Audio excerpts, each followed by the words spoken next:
بالوصول إلى 4 نقاط من خلال المباراة الماضية وهذه المباراة والذهاب إلى أربيل، وقد يكون متصدرا لدوري نجوم العراق مؤقتا بانتظار المباريات البقية. وبنفس التوقيت تقام مباراة الزوراء ونفط البصرة اللي تقام على ملعب الكوث الأولمبي. إذا ننتظر هذا اللقاء وننتظر هذه المباراة ما بين الفريقين بقيادة الحكم الواضح أمامنا في الصورة علاء سلام هو اللي يقود هذا اللقاء بمساعدة كرار عبد الكريم كمساعد أول، مصطفى عبد الرزاق مساعد ثاني، حامد طالب حكم رابع لمباراة اليوم. وفي غرفة الفار يتواجد الحكم الدولي واثق محمد ووليد عبد كمساعد لحكم الفار.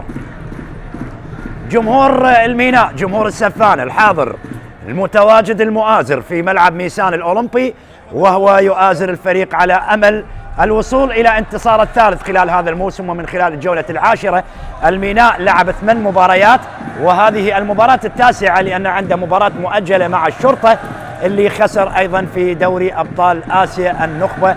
لذلك نتمنى التوفيق لفريق الشرطة في مباريات المتبقية في دوري أبطال آسيا والذهاب إلى دور ثمن النهائي. لذلك الميناء مباراة التاسعة وهنا أربيل مباراة العاشرة بانتظار انطلاق هذه المباراة لفريقي أربيل اللي حل ضيفا على فريق الميناء لكن بعيدا عن ملاعب البصرة. فريق الميناء عن ملعب الفيحاء وعن ملعب الميناء اللي الآن هن تحت الصيانة، لذلك اختار ملعب ميسان الأولمبي فريق الميناء لتكون مبارياته على في هذه الأدوار بانتظار استكمال اللوازم الخاصة بملعبي الميناء وأيضا ملعب الفيحاء. حكم المباراة علاء سلام ينظر إلى الوقت ويعلن عن البداية ما بين فريقي الميناء وأربيل أمام مؤازرة جماهيرية موجودة على مدرجات ملعب ميسان الأولمبي لمؤازرة فريق الميناء. وأعتقد قد يكون هناك جماهير قادمة من أربيل لمؤازرة القلعة الصفراء الإمبراطور أربيل في هذا اللقاء. إذن على بركة الله حكم اللقاء علاء سلام يطلق الصافرة الإعلان عن بداية لقاء أربيل والميناء لحساب الجولة العاشرة وهي مباراة الافتتاح لهذه الجولة. وبنفس التوقيت تقام مباراة الزوراء ونفط البصرة. انطلقت المباراة أربيل بزيه المعتاد الأصفر يلعب من اليسار لليمين، بينما الميناء بزيه المعتاد الأزرق الكامل يلعب من اليمين لليسار. نذكر بتشكيل الفريقين لمباراة اليوم ونبدأ من الفريق الضيف فريق أربيل اللي يلعب بدوليفان مهدي لحراسة المرمى، لخط الدفاع التونسي بلال العافة، البرازيلي هيليو مونتيرو، هلوفا كمدافع يمين، خالد كردغلي على اليسار، للوسط يلعب بروى يوسف، علي رحيم، شيركو كريم وجيلان لقمان، ولخط الهجوم يلعب بالتونسي يوسف بن سودة وصلاح قابيل. هذه تشكيلة المدرب سمير بابو المدرب لفريق نادي أربيل، بينما خيارات المدرب الإسباني بابلو غرانديز يلعب بعابد سليم لحراسة المرمى، لخط الدفاع عباس ياس، مجتبى علي، مسلم موسى، حميد علي لخط الدفاع، سومر الماجد، حيدر سالم، مانويل أو لوفيلو نديلا طبعا اللاعب الجابوني، كرار جعفر، ولخط الهجوم يلعب بمانويل كورنادو الإسباني، وعلاء عبد الزهرة اللاعب الخبرة. ركنية أولى في هذا اللقاء للسفان الميناء على مرمى أربيل، يحاول الخروج بانتصار بنقاط المباراة والذهاب في سلم الترتيب إلى مركز متقدم، لأن فريق الميناء في مركز متأخر، المركز 17 وهو مركز متأخر في جدول الترتيب لدوري نجوم العراق. وهذا سومر الماجد واحد من الأسماء والاستقطابات الجديدة لنادي الميناء خلال هذا الموسم. رمية جانبية لمصلحة فريق نادي أربيل. نتمنى أن نشاهد مباراة ممتعة، مباراة جميلة، مباراة تليق بتاريخ وسمعة الفريقين على مستوى دوري نجوم العراق، والفريقين لديهم ألقاب على مستوى الدوري العراقي. نتحدث عن أربيل ب4 ألقاب ونادي الميناء بلقب وحيد كان موسم 77. يعني من فترة طويلة جدا الميناء بعيد عن الوصول إلى منصات التتويج. وصل آخر مرة فريق الميناء إلى منصات التتويج موسم 2004-2005 لكن خسر اللقب للقوة الجوية. وأربيل آخر لقب كان موسم 2011-2012 مع المدرب السوري نزار محروس. كرة النقل الوسط لمصلحة فريق نادي أربيل، عملية تغيير عن طريق الجانب الأيمن، إبعاد من مسلم موسى مدافع اليسار لفريق الميناء. كرة منقولة عن طريق الوسط، الميناء سفانة وأربيل لإمبراطور القلعة الصفراء. مباراة إثارة قد تكون حاضرة. هذا شيركو كابتن الفريق وهداف الفريق ب4 أهداف، شيركو كريم ب4 أهداف. شيركو كريم سجلها في مرمى نفط ميسان والزوراء وهدفين على ديار. هو غاب في الجولات الماضية، آخر مباراة لعب كبديل في مباراة نفط ميسان، لكن بدأ يعود إلى التشكيل الأساسي شيركو كريم، وكان تأثيره واضح على فريق نادي أربيل من خلال المباريات الماضية قبل مباراة نفط ميسان. كرة تبعد إلى خارج الملعب. هلو فائق الواضح أمامنا في الصورة مدافع اليمين، هذا علاء عبد الزهرة، واحد من أسماء الخبرة، النجم الدولي السابق علاء عبد الزهرة اللي تواجد خلال هذا الموسم مع السفانة قادما من الشرطة من القيثارة. علاء عبد الزهرة واحد من هدافي الدوري العراقي مع الزوراء ومع الشرطة، واحد من العوامل الأساسية قد يكون مع الميناء خلال هذا الموسم. كرة منقولة عن طريق الوسط لمصلحة أربيل، روى هيليو مونتيرو، عنده هدفين هيليو مونتيرو على زاخو وعلى دهوك، متخصص في مرمى الأندية الشمالية، المدافع البرازيلي لنادي أربيل هيليو مونتيرو. عملية تمرير صلاح لاعب منتخب شباب العراق، صلاح قابيل من أمامه تبعد، تعود للوسط سومر الماجد، عنده هدف على الحدود. المباراة الأولى كانت الميناء اللي فاز على الحدود بهدفين مقابل هدف واحد في أول مباراة للميناء. سومر الماجد سجل هدف، هذا على عبد الزهرة كابتن الميناء. رمية جانبية مع الأصوات مع الحناجر على المدرجات لجماهير السفانة في محاولة للوصول إلى انتصار من خلال هذا اللقاء. الآن لقمان، رمية جانبية، مسلم موسى تنفذ الرمية الجانبية لمصلحة فريق نادي الميناء. عملية التغيير هناك على الطرف الأيمن، حيدر أو حميد علي يحاول نقل الكرة للأمام إلى مهاجم مانويل كورنادو الإسباني، من أمامه تبعد إلى خارج الملعب لركلة ركنية. ركلة ركنية لمصلحة نادي الميناء، هي الثانية للميناء. هذا بابلو جرانديز المدرب الإسباني لنادي الميناء. جرانديز أمام المهاجم مانويل كورنادو إلى خارج الملعب، تبعد إلى ركلة ركنية ثانية للميناء من خلال البداية لهذا اللقاء. دقائق الستة الأولى، مسلم موسى إلى بابلو داخل منطقة الجزاء، ممكن رأسية لكن مرت بعيدة، وإلى ركنية ثالثة للميناء.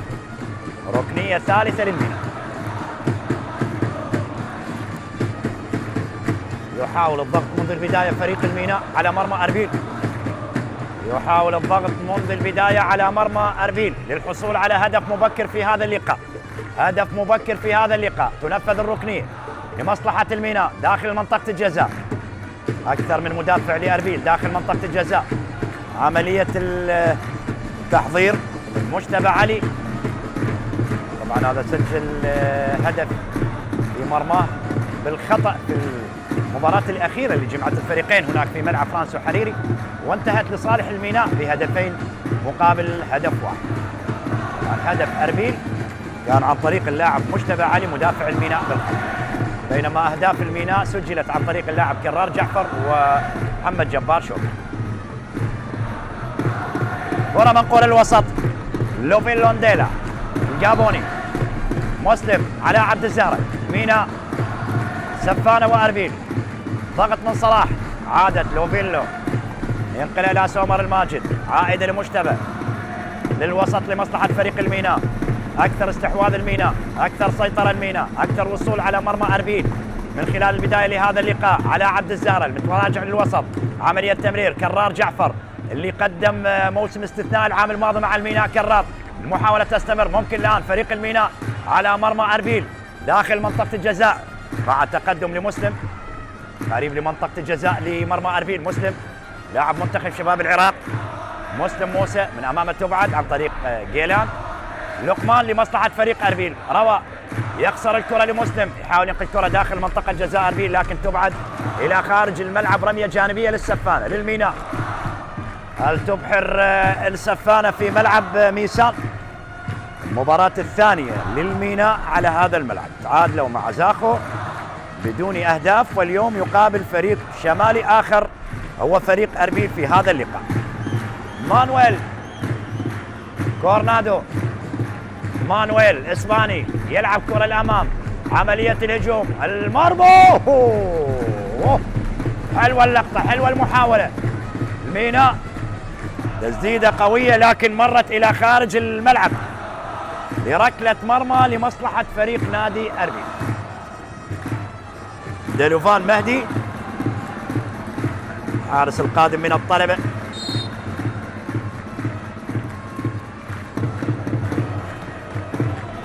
لاحظون الإعادة والتسديدة من كرار اللي مرت إلى خارج الملعب لركلة مرمى لمصلحة فريق أربيل. هنا المحاولة، هنا المرتدة، أربيل القلعة داخل منطقة الجزاء، خطيرة على مرمى الميناء وتبعد في اللحظات الأخيرة، في اللحظات الأخيرة. كرار جعفر حاول محاولة على مرمى فريق نادي أربيل لكن محاولة كرار مرت بسنتيمترات قليلة على القائم الأيمن لمرمى أربيل إلى خارج الملعب لركلة مرمى. هذا هو كرار جعفر، وهذا جمهور الميناء، جمهور السفانة، أولتراس والرابطة وعشاق السفانة موجودين في ملعب ميسان للمؤازرة في هذا اللقاء.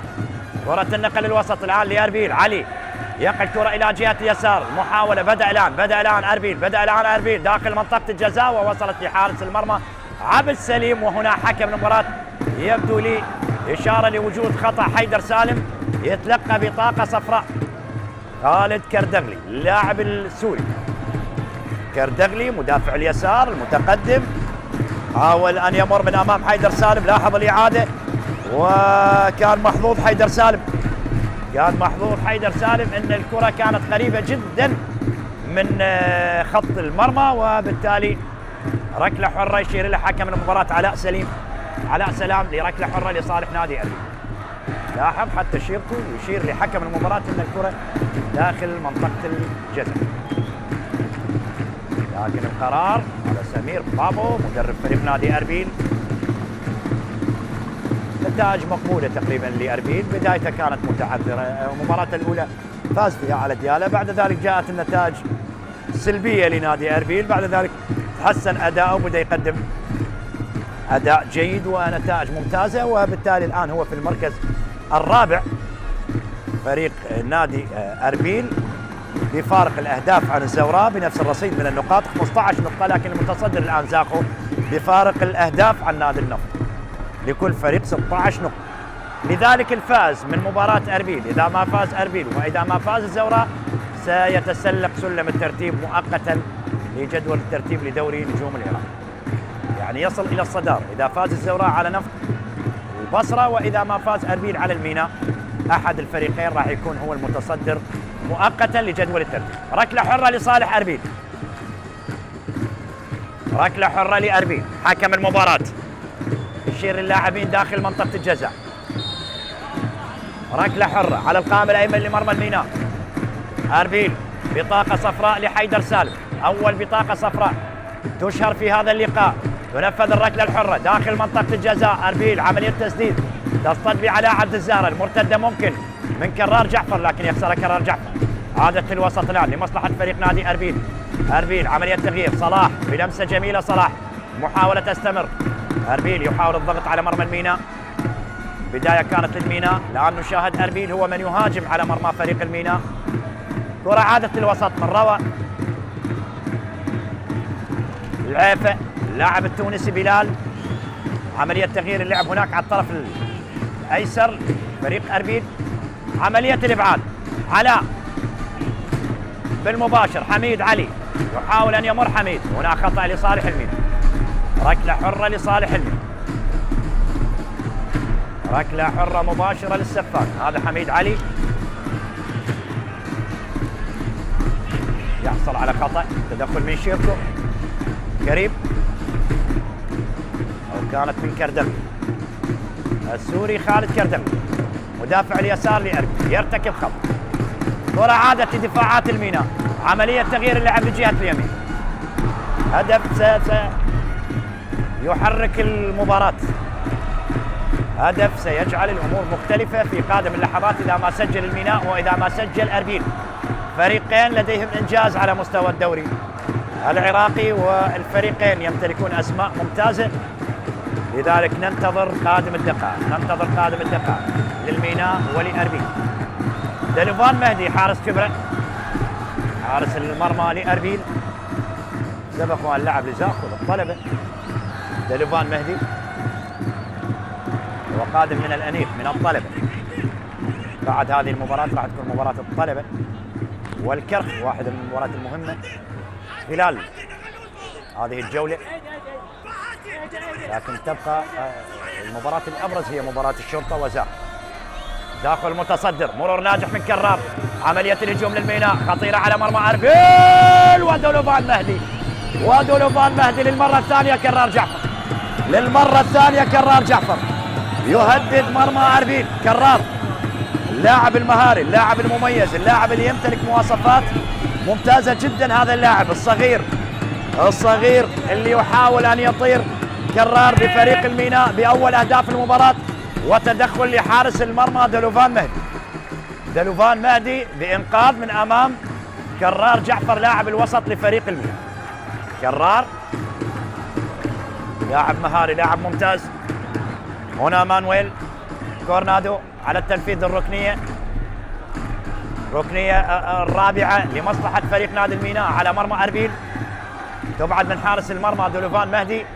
لا زال نادي الميناء سومر، وإن شاء الله بالسلامة للمساعد الثاني مصطفى عبد الرزاق. هذا حيدر سالم صاحب البطاقة الصفراء الوحيدة في هذا اللقاء.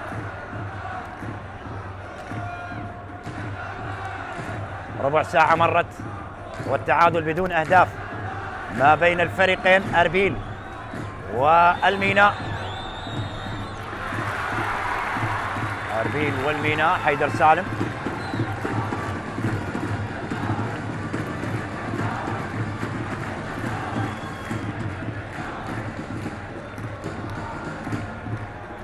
مواجهة 40 تاريخيا، مواجهة تحمل الرقم 40 تاريخيا ما بين الميناء وأربيل.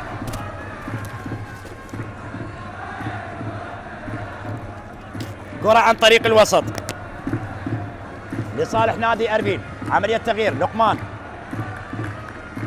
لقمان هي كرة إلى صلاح داخل منطقة الجزاء الميناء، والإبعاد في اللحظة الأخيرة إلى خارج الملعب لتصبح رمية جانبية لأربيل.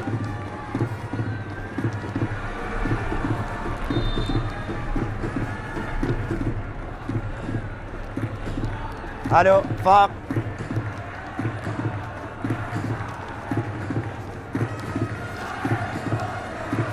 كرة تمر إلى خارج الملعب لركلة مرمى لصالح نادي الميناء. ركلة مرمى للميناء. 39 مواجهة سابقة، 17 انتهت لصالح أربيل، 9 لفريق الميناء، و13 مباراة انتهت بنتيجة تعادل. هذه المواجهة تحمل مواجهة 40 في تاريخ مواجهات فريقي الميناء وأربيل، وتفوق واضح لأربيل على حساب الميناء من خلال المواجهات.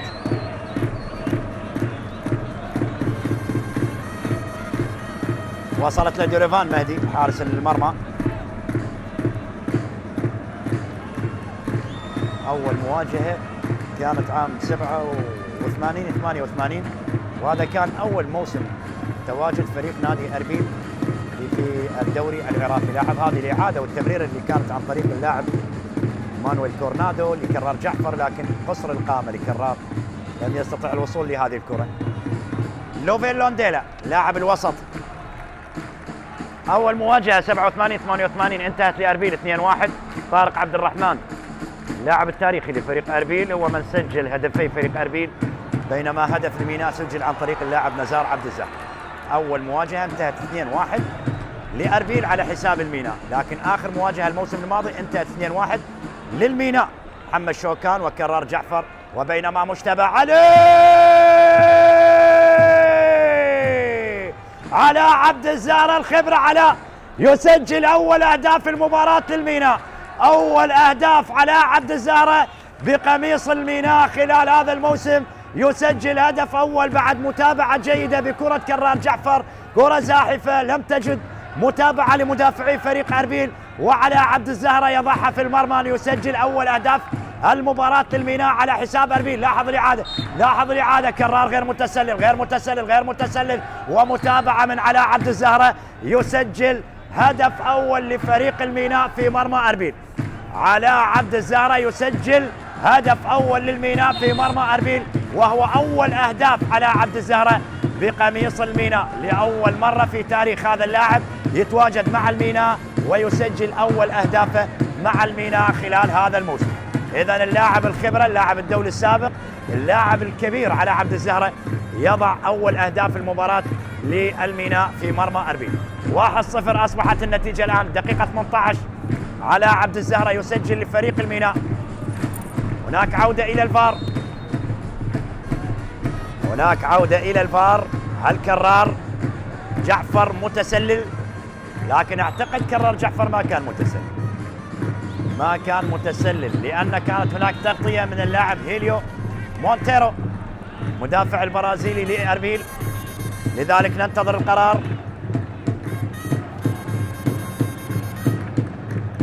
القرار من حكام الفار.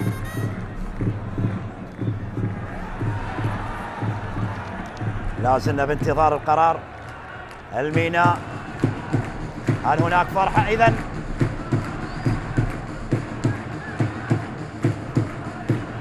هدف للميناء، هدف للسفانة على عبد الزهرة، دقيقة 18 يسجل هدف أول لفريق الميناء في مرمى أربيل، وهو أول أهداف على عبد الزهرة بقميص السفانة يسجل أول أهدافه خلال هذا الموسم، ومن خلال المباراة التاسعة لفريق الميناء في دوري نجوم العراق. لكن هو يلعب الميناء في الجولة العاشرة عند مباراة مؤجلة، مباراة مع الشرطة مع القيثار.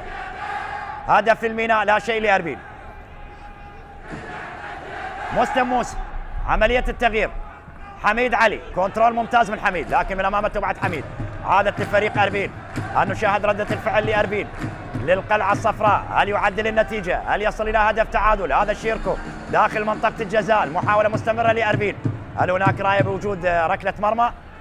راية بوجود ركلة مرمى لصالح الميناء، مرت إلى خارج الملعب.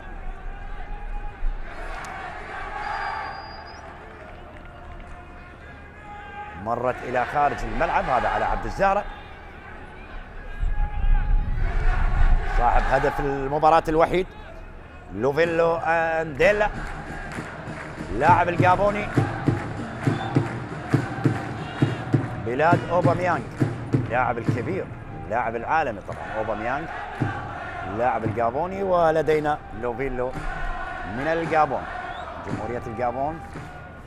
إن شاء الله بالسلامة لمسلم موسى، لاعب ومدافع يسار الميناء يشكو من إصابة. لاحظ الإعادة وبينه وبين مدافع يمين أربيل، هالو فاق.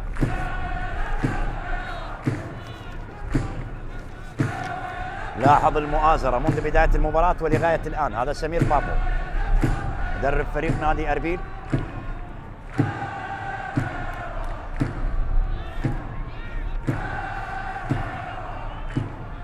ركلة حرة، إن شاء الله بالسلامة لمسلم لكل اللاعبين. بابلو جرانديز الإسباني مدرب فريق الميناء يحث اللاعبين. الميناء وجمهور الميناء متعطشين للفوز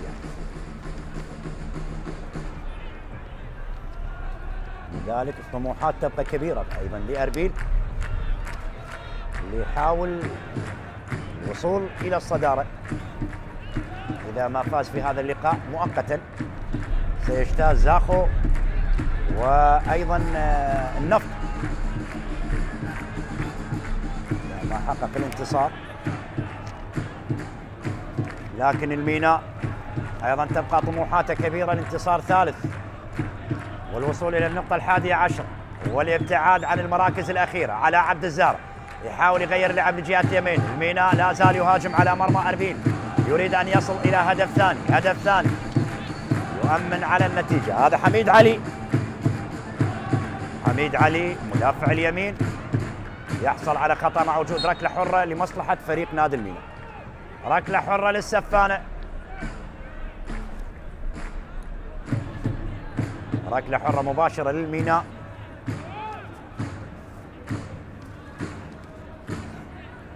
لاحظ الأخطاء، خطأ احتسبت للميناء وثلاثة لمصلحة فريق نادي أربيل. ركلة حرة، توجيهات من الكادر الإسباني لفريق الميناء للاعبي الميناء في هذا اللقاء. لا يريد استنزاف النقاط فريق الميناء، وأيضا أربيل يريد العودة بالنقاط الكاملة من خلال هذا اللقاء.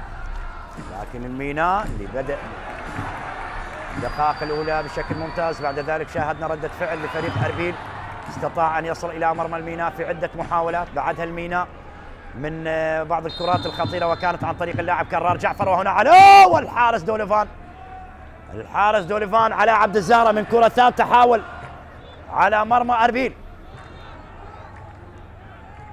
على عبد الزارع حاول على مرمى أربيل من كرة ثابتة، لكن مرت بجوار القائم الأيمن، القائم الأيمن لمرمى الحارس دوليفان مهدي، حارس المرمى لأربيل.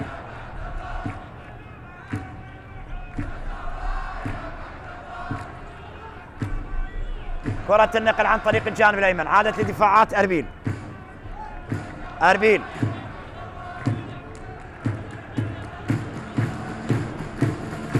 عملية تغيير اللعب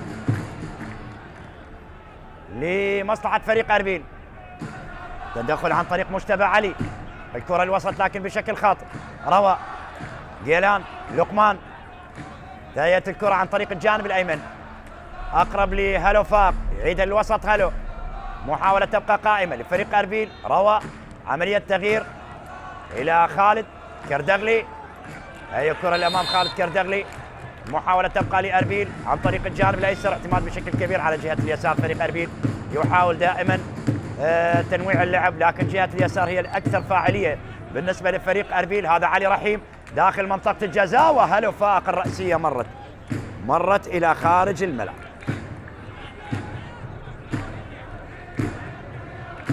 إلى خارج الملعب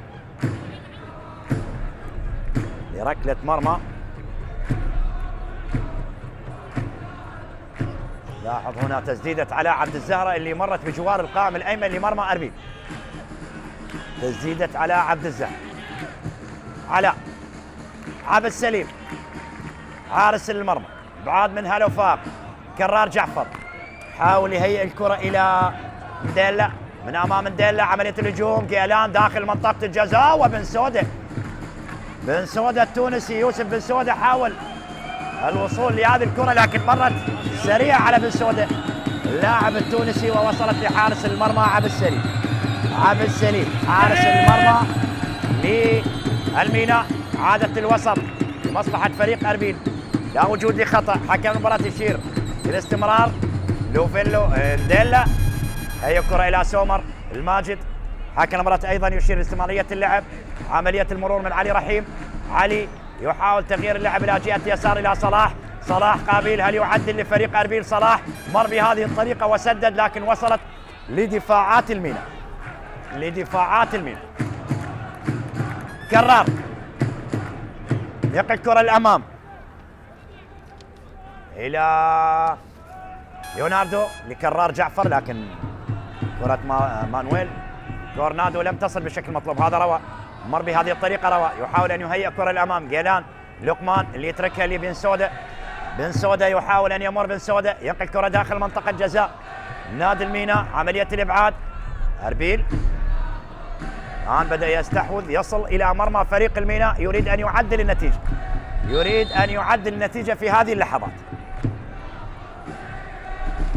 جهة اليسار داخل منطقة الجزاء، وعبد السليم حارس المرمى للميناء. اعتقد ركنية. هل القرار يأتي لركنية؟ هذا شيركو كريم هو الهداف لأربيل.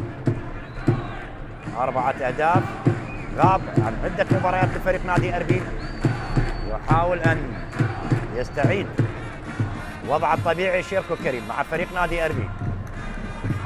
الموسم الماضي بداية هذا الموسم بداية ممتازة لشيركو كريم. مرور لمسلم موسى، حكم المباراة يشير إلى وجود خطأ. ركلة حرة لصالح الميناء، ركلة حرة للميناء. علاء سلام، حكم اللقاء يشير إلى وجود ركلة حرة، حكم درجة أولى. لاحظون الإعادة والدفع كان من هلوفاق. ركلة حرة، دائما الصراع يبقى مع هلوفاق، هو أيضا مدافع اليسار مسلم موسى مدافع الميناء. ركلة حرة يشير إلى حكم اللقاء علاء سلام. الميناء هل يتمكن من الوصول للمرة الثانية إلى مرمى أربيل؟ ركلة حرة، مانويل كورنادو على التنفيذ. الركلة الحرة كورنادو. لولو يقع الكرة لكن خاطئة، عادة مرتدة الآن. ممكن أربيل صلاح يمر بهذه الطريقة، لا وجود لمدافعي فريق الميناء. صلاح ينتظر بالسوداء، هيئة جيلان لقمان. ممكن أربيل يعدل النتيجة وفي فدائية والإبعاد عن طريق لوفيلو نديلا. لوفيلو وعبد السليم في المكان السليم. عبد السليم، كرة روى يوسف. لاحظ المرتدة لأربيل، لا وجود لمدافعي فريق الميناء. حاول أن يستغلها أربيل عن طريق اللاعب صلاح قابيل بداية، أو مصطفى قابيل. وين رحنا على الممثل الشهير صلاح قابيل، رحمة الله على صلاح قابيل، الممثل المصري مصطفى قابيل، لاعب ومهاجم أربيل. مصطفى قابيل لعب لمنتخب شباب العراق مع المدرب عماد محمد. مصطفى قابيل، المحاولة تبقى لأربيل. بن سودة داخل منطقة الجزاء، خطيرة لأربيل، يحاول أن يعدل في هذه الدقائق وصولا إلى النصف ساعة الأولى من بداية المباراة. وأربيل في عدة محاولات حاول أن يصل إلى مرمى الميناء أمام تألق لاعبي الميناء وحارس المرمى عبد السليم، حال دون وصول أربيل إلى هدف تعادل. هذا عبد السليم حارس المرمى لنادي الميناء قادما من أمانة بغداد. هو الموسم الماضي وقع مع الميناء قادما من الكرخ، لكن بعد ذلك الميناء بسبب العقوبة اللي جاءت من الفيفا لفريق الميناء عدم التعاقد مع لاعبين، بالتالي غادر عبد السليم إلى فريق أمانة بغداد في فترة الانتقالات الشتوية. وبعدما هبط فريق أمانة بغداد إلى الدوري الممتاز العراقي، عبد السليم وقع من جديد وعاد إلى فريق الميناء خلال هذا الموسم. كرة عائدة لدفاعات أربيل. شيركو كريم تنقل الوسط. يوسف بن سودة اللاعب التونسي. يوسف بن سودة عنده 3 أهداف، هدفين على الحدود وهدف على نفط البصر. 3 أهداف للاعب التونسي يوسف بن سودة، قادما من الشباب الكويتي، وسبقه أن لعب للقادسية الكويت أيضا، واحد من الأندية الكبيرة والعريقة في الدوري الكويتي نادي القادسية. يوسف بن سودة التونسي مهاجم فريق نادي أربيل، 3 أهداف خلال هذا الموسم. علي رحيم لاعب الوسط، سبق ومثل الزوراء وأمانة بغداد وزاخو، الأندية اللي مثلها في الدوري العراقي طبعا. علي رحيم الآن مع فريق أربيل. علي رحيم لاعب الوسط لأربيل. هيليو مونتيرو برازيلي، يقع الكرة إلى جهة اليسار. هيليو إلى شيركو، محاولة تستمر من كردغلي إلى شيركو، المحاولة ممكن أربيل يعدل، وصلت إلى حارس المرمى عبد السليم. نشاهد القرار، هل هي لمسة يد على خالد كردغلي؟ حميد علي والحديث مع حكم مباراة علاء سلام حكم هذا اللقاء. عبد السليم، علاء صاحب هدف المباراة الوحيد، علاء عبد الزهر. الأهداف اللي سجلت الميناء عن طريق لولو كورنادو، سجل في مرمى ديالا والجوية. أندريه الصناطي غير موجود في التشكيلة الأساسية، سجل على الزوراء والكرك. وراؤول بارا اللاعب الموجود في هذه المباراة سجل على الحدود، وسومر الماجد أيضا عنده هدف على الحدود. هذه أهداف الميناء واليوم علاء عبد الزهرة يأتي ويسجل للميناء أول أهدافه بقميص السفان. علاء عبد الزهرة قادما من الشرطة. عبد السليم حارس المرمى الميناء، قريب منه يوسف بن سعود اللاعب التونسي ومهاجم أربيل.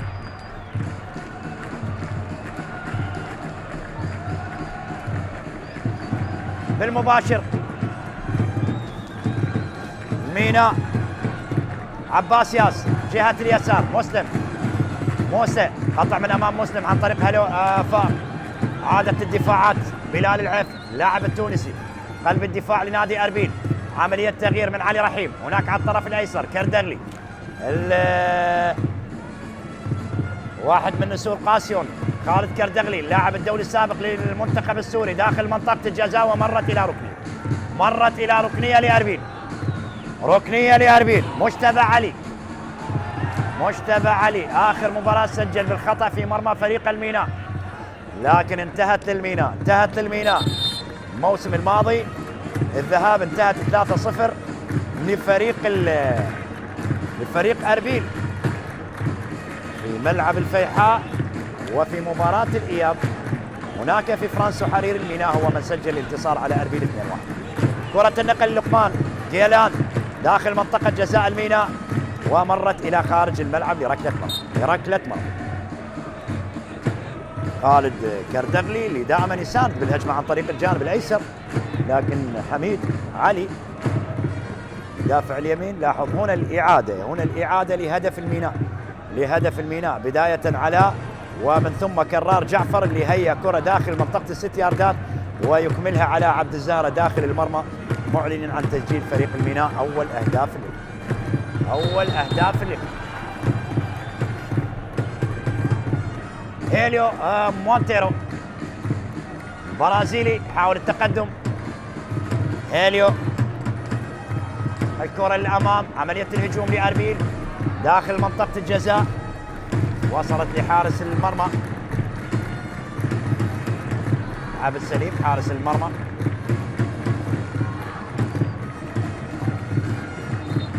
مصطفى قابيل مهاجم فريق نادي أربيل. كرة تعود للوسط لصالح نادي أربيل. يعني الأداء متكافئ ما بين الفريقين 50 لكل فريق. وهنا محاولة لكن النتيجة لصالح الميناء، وضاعت على أربيل من مصطفى قابيل. يضيع على أربيل مصطفى قابيل هدف التعادل. أخذ الكرة من الأسفل للأعلى ومرت إلى ركنية يبدو لي لامست أحد لاعبي الميناء تحت أنظار جمهور السفانة، جمهور الميناء. هلو فاق على الركنية، هلو مدافع اليمين داخل منطقة الجزاء الرأسية يطالبون بلمسة يد، عادت لهلو، مر بهذه الطريقة هلو. لا زالت المحاولة مستمرة لكن لا وجود لمتابعة للاعبي أربيل، وسومر الماجد يتركها بدوره إلى خارج الملعب لتصبح رمية جانبية للميناء من الجهة البعيد لصالح الميناء. عباس ياس قلب الدفاع،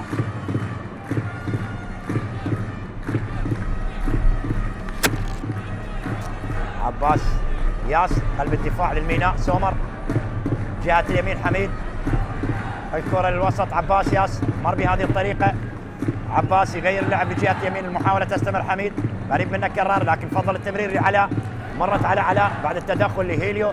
مونتيرو يحاول التقدم، دائما يتقدم في الكرات الثابتة لكن هذه المرة يتقدم ببناء هجمة لمصلحة فريق نادي أربيل لكن بعيدة عن مصطفى قابيل إلى خارج الملعب لركلة مرمى لمصلحة الميناء. شيركو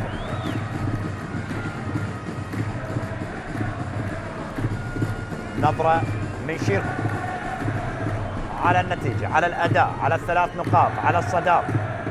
نظرة على الصدارة لأربيل. كرة النقل الوسط الآن لمصلحة فريق نادي أربيل، عملية الإبعاد إلى خارج الملعب لرمية جانبية.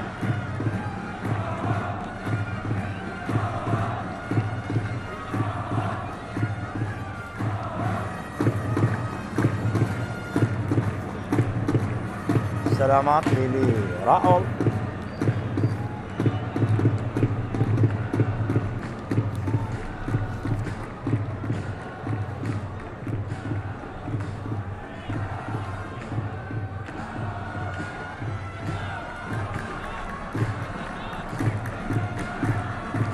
وهذه بعض اللقطات المختارة من مخرج المباراة مع وجود رمية جانبية. نهض لاعب كورنادو الإسباني، كورنادو على عبد الزهرة، حميد جهة اليمين، ميناء حاول أن يعود بالضغط على مرمى فريق نادي أربيل والحصول على فرصة لتسجيل هدف ثاني، لكن أربيل لا زال عند أمل العودة لنتيجة المباراة يخسرها لاعبي فريق الميناء. عادت لأربيل، هل يعدل أربيل 4 ضد 4؟ هذا جيلان، لقمان جهة اليمين، أربيل داخل منطقة الجزاء ومرت على شيركو كريم، مرت على شيركو كريم. هذا سومر الماجد، كورنادو كرار ليمتلك السرعة. هناك خطأ، ركلة حرة لمصلحة فريق الميناء، ركلة حرة لصالح الميناء، ركلة حرة لصالح الميناء. وبطاقة صفراء، بطاقة صفراء على بلال العيفة اللاعب التونسي. لاحظ هنا الإعادة أو هذا هيليو، بطاقة صفراء على هيليو مونتيرو البرازيلي. البطاقة الثانية اللي يشرح حكم مباراة علاء سلام خلال هذا اللقاء بالسلامة لكرار جعفر، واحد من الأسماء المميزة مع الميناء، اللاعب الشاب في بداية المشوار للميناء، لم يشترك أساسي اللاعب كرار جعفر، لكن بدأ من خلال الجولات الأخيرة أنه يكون ضمن التشكيل الأساسي وفي حسابات المدرب الإسباني بابلو غرانديز مدرب نادي الميناء وجمهور الميناء. رغم قلة العدد لكن عاملين جو في مدرجات ملعب نيسان الأولمبي اللي يضيف هذا اللقاء، الملعب الافتراضي للميناء. المباراة الثانية على التوالي للفريقين طبعا، للميناء وأيضا لأربيل.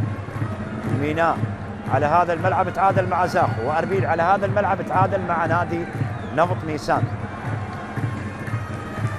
مباراة انتهى 0-0 ما بين الميناء وزاخو، وأربيل تعادل مع نفط نيسان 1-1. كان متقدم على نفط نيسان حتى اللحظات الأخيرة، لكن في الأخير تعادل نفط نيسان من ركلة جزاء مختصرة. كرار جعفر ينهض 40 دقيقة. يا من تتابع وتشاهد قنوات شبكة الإعلام العراقي وافتتاح الجولة العاشرة لدوري نجوم العراق، الميناء وأربيل، ولحد الآن الميناء والتقدم على أربيل بهدف لا شيء. دقيقة 18 سجل الهدف عن طريق اللاعب علاء عبد الزهر. هذه الإعادة والتدخل اللي كان عن طريق اللاعب البرازيلي هيليو مونتيرو مدافع فريق نادي أربيل على لاعب الميناء كرار جعفر. ينفذ الخطأ، بطاقة صفراء على هيليو. تنفذ الركلة الحرة، عملية الهجوم شيركو اللي بدأ يلعب عن طريق الجانب الأيمن بعد ما كان على جهة اليسار داخل منطقة الجزاء على مرمى الميناء، ومن أمام بن سودة عملية الإبعاد من قبل مدافعي فريق نادي الميناء. هيليو مونتيرو، جيلان، بدأ المدرب سمير بابو يغير على مستوى مراكز اللاعبين اللي بدأ شيركو يلعب كجناح أيمن، بينما جيلان لقمان بدأ يلعب على جهة اليسار. هذا وجيلان لقمان اللي أضاع هذه المحاولة ومرت من أمامه إلى خارج الملعب لركلة مرمى لصالح الميناء. ركلة مرمى للميناء.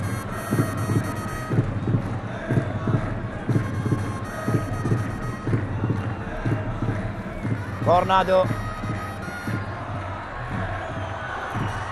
هدفين على ديالا والجوية. كرة عالية للأمام، هلوفاق من أمام الكرة تمر إلى خارج الملعب برمية جانبية. رمية جانبية لمصلحة فريق أربيل. تنفذ الرمية الجانبية، أقرب لي روى يوسف. هنا خطأ يشير لحكم المباراة، ركلة حرة لصالح الميناء. ركلة حرة للميناء للسفانة على عبد الزهرة. يعني مسيرة طويلة، مسيرة احترافية في الدوري القطري مع الخور، مع الخريطيات، مع الوكرة، مع نادي قطر، ومع دهوك بطل دوري مع دهوك،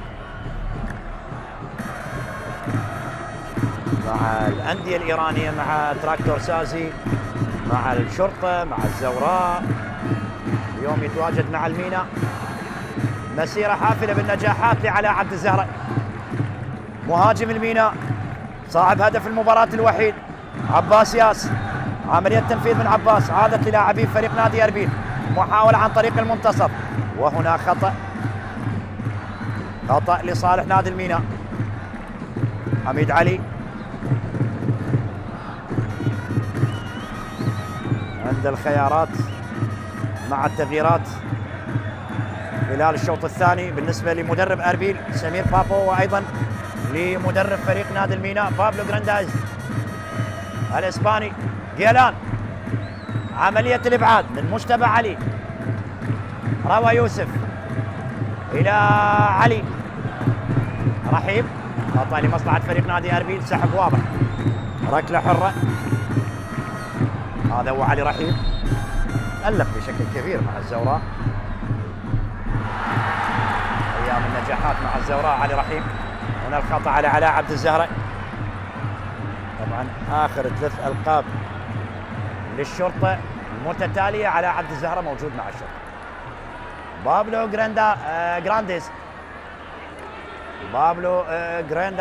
غرانديز الإسباني داخل منطقة الجزاء لأربيل. هل يعدل قبل النهاية للشوط الأول بدقيقة؟ هل يعود لأجواء المباراة؟ هل يجد الفرصة للوصول إلى مرمى المينا؟ أربيل القلعة الصفراء في هذا اللقاء للمباراة الثانية على التوالي لأربيل على هذا الملعب، ملعب نيسان الأولمبي، وهنا تبعد إلى خارج الملعب لرمي الجانب. لاحظ صيحات جماهير المينا والتفاعل لجماهير المينا مع كل هجمة، مع كل محاولة، مع كل فرصة، مع هدف على عبد الزهرة. تجد فرحة الجماهير موجودة وحاضرة على المدرجات لمؤازرة الميناء في هذا اللقاء، رغم أن الميناء بعيد عن ملعب، ورغم أن أربيل بعيد عن ملعب، لكن دائما أيضا عند جماهير فريق أربيل، جماهير الأندية الشمالية في إقليم كردستان، جماهير عاشقة محبة، جماهير أربيل، جماهير دهوك، جماهير زاخو، جماهير نوروز، وجماهير الأندية الجنوبية. وضاعت على أربيل، ضاعت على أربيل، وقابيل قابيل ومرمى الميناء لم يقبل هدف من قابيل، لم يقبل هدف من قابيل للمرة الثانية. مصطفى قابيل، لاحظ الإعادة، جيلان داخل منطقة الجزاء حاول أن يتابعها مصطفى قابيل، لكن تمركز الحارس عبد السليم كان ممتاز، ويبعد كرة خطيرة لفريق نادي أربيل على مرمى الميناء، كان ممكن يأتي من خلالها هدف التعادل. هدف التعادل لأربيل، مصطفى قابيل يضيع على فريقه هدف تعادل عند هدف على نفط البصرة. مصطفى قابيل عند هدف على نفط البصرة على فريق بصري، واليوم يحاول مصطفى قابيل أن يسجل في مرمى بصري آخر هو الميناء، ممثلين الكرة البصرية نفط البصرة والميناء، لكن يبقى الولاء للفريق الأم الميناء داخل منطقة الجزاء. أربيل عملية التحضير والتسديد، وتبعد من مجتبى، أربيل يهاجم بقوة على مرمى الميناء. يوسف بن سودة حضر وسدد، لكن اصطدت بمجتبى علي ومرت إلى ركلة ركنية لصالح نادي أربيل. الآن أربيل أخطر وأفضل على مرمى الميناء. لاحظ الإعادة، أخذ على الصدر بهذه الطريقة وسدد بقوة، لكن اصطدت بمجتبى علي اللي أبعدها إلى ركلة ركنية لمصلحة فريق أربيل. ركنية لأربيل داخل منطقة الجزاء، لكن خروج موفق لحارس المرمى عبد السليم.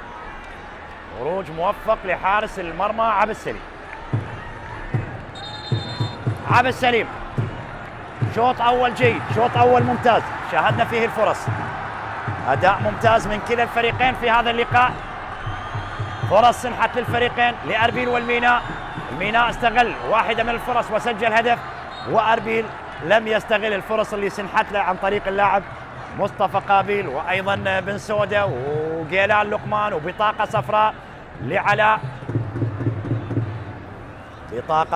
لعلاء عبد الزهرة. البطاقة الثالثة في هذا اللقاء اللي يشير حكم المباراة علاء سلام. هنا الإعادة، وعلاء عبد الزهرة اللي دائما يتراجع للوسط للمساندة، هنا يرتكب خطأ ويحصل على بطاقة صفراء. ركلة حرة لأربيل، الإمبراطور، القلعة الصفراء، ركلة حرة. هالو فاق أو كردغلي. خالد كردغلي على تنفيذ الركلة الحرة لمصلحة فريق نادي أربيل. فريق الميناء ترقب، ولاعبي أربيل مع تقدم حتى المدافعين بالعيفة، وأيضا هيليو مونتيرو داخل منطقة الجزاء خطيرة لمصلحة فريق نادي أربيل. تستمر المحاولة، هل يدرك التعادل فريق أربيل؟ ومرت إلى خارج الملعب، إلى خارج الملعب. جيلان لقمان أمام حيرة المدرب سمير بابو، وردة فعل سمير بابو على الفرص الضائعة لفريق أربيل، جيلان لقمان حاول أن يضعها في المرمى، لاحظ الإعادة والمحاولة اللي كانت عن طريق شيركو كريم اللي هيئها بهذه الطريقة، ومن أمام علاء عبد الزهرة رأسية اللاعب جيلان لقمان مرت من فوق المرمى لفريق نادي الميناء إلى خارج الملعب لركلة مرمى. إذن في هذه الأثناء أيها الأحبة مشاهدينا متابعينا عبر قنوات شبكة الإعلام العراقي، حكم اللقاء علاء سلام يطلق الصافرة النهائية الكاملة لشوط أول جميل ما بين فريقي الميناء وأربيل. الشوط الأول ينتهي على وقع التقدم لفريق الميناء بهدف لا شيء. الهدف سجل عن طريق اللاعب الخبرة علاء عبد الزهرة في الدقيقة 18 من بداية هذه المباراة، لذلك الميناء يخرج من الشوط الأول متقدما على أربيل بهدف علاء عبد الزهرة. أحبتي استراحة قصيرة ثم العودة وإياكم لتكملة وقائع الشوط الثاني لهذا اللقاء. نادي القرمة يرد على كرة إيفياني. نيجيري يرد على نيجيري يرد على نيجيري. إيفياني كرة ارتدت من القائم الأيسر، لكن النيجيري الآخر لاعب القرمة جون أوكلي يطلق صاروخ على مرمى نوروز وعلى الزاوية البعيدة لعماد عيسى. لاحظ جون أوكلي وضعها بمكان صعب جدا على عماد عيسى. جون أوكلي يسجل هدف أول، هدف جميل للقرمة في مرمى نوروز. يؤازر رغم أنه يتأخر بهدف، لكن يؤازر والتعادل لنوروز. هدف مروان حسين يسجل هدف التعادل. مروان يطلق العنان على مدرجات ملعب نوروز. الفنان مروان يسجل هدف التعادل لنوروز. مروان حسين يسجل هدف التعادل. الأولى ذهبت إلى الخارج، لكن الثانية لم يخطئها مروان. لاحظ حضر بهذه الطريقة وسدد بهذه الطريقة على يمين حارس المرمى محمد حميد، معلنا عن هدف التعادل لنوروز في مرمى القرمة. بينما على الجانب الآخر جورفان فيرا أشرك 3 لاعبين. هنا الهجوم الآن للقرمة داخل منطقة الجزاء، ممكن ثاني محمد ويسجل الثاني. هدف ثاني للقرمة محمد مسر. الله هدف ثاني بلعبة جميلة بكرة ذكية تتهيأ أمام محمد مسر، يسجل ثاني الأهداف لنادي القرمة. الله على محمد مسر، ثالث أهدافه مع القرمة خلال هذا الموسم بعدما سجل في مرمى نفط البصرة والحدود. الآن يجتاز كل الحدود محمد مسر، يمر من الحارس عماد عيسى ويضعها في مرمى نوروز مسجلا ثاني الأهداف للقرمة في مرمى نوروز، وفرحة جماهير القرمة بهدف ثاني. إذن القرمة يسجل ثاني الأهداف في مرمى نوروز. لاحظ الإعادة غير متسلل إطلاقا، حالة التسلل غير موجودة. مر بهذه الطريقة وسجل هدف جميل ثاني لصالح القرمة في مرمى نوروز. 2-1 أصبحت النتيجة الآن. من جديد القرمة يسجل في مرمى نوروز في اللقاء التاريخي الأول ما بين الفريقين. القرمة يتقدم على نوروز لأيام الفيفا داي والتوقف الدولي، ومنتخبنا أمام مهمة الوصول إلى كأس العالم. عملية الهجوم أوكلي خلاص جون أوكلي يبصم بالشمع الأحمر على نتيجة المباراة. النيجيري ثاني أهدافه في المباراة، وثالث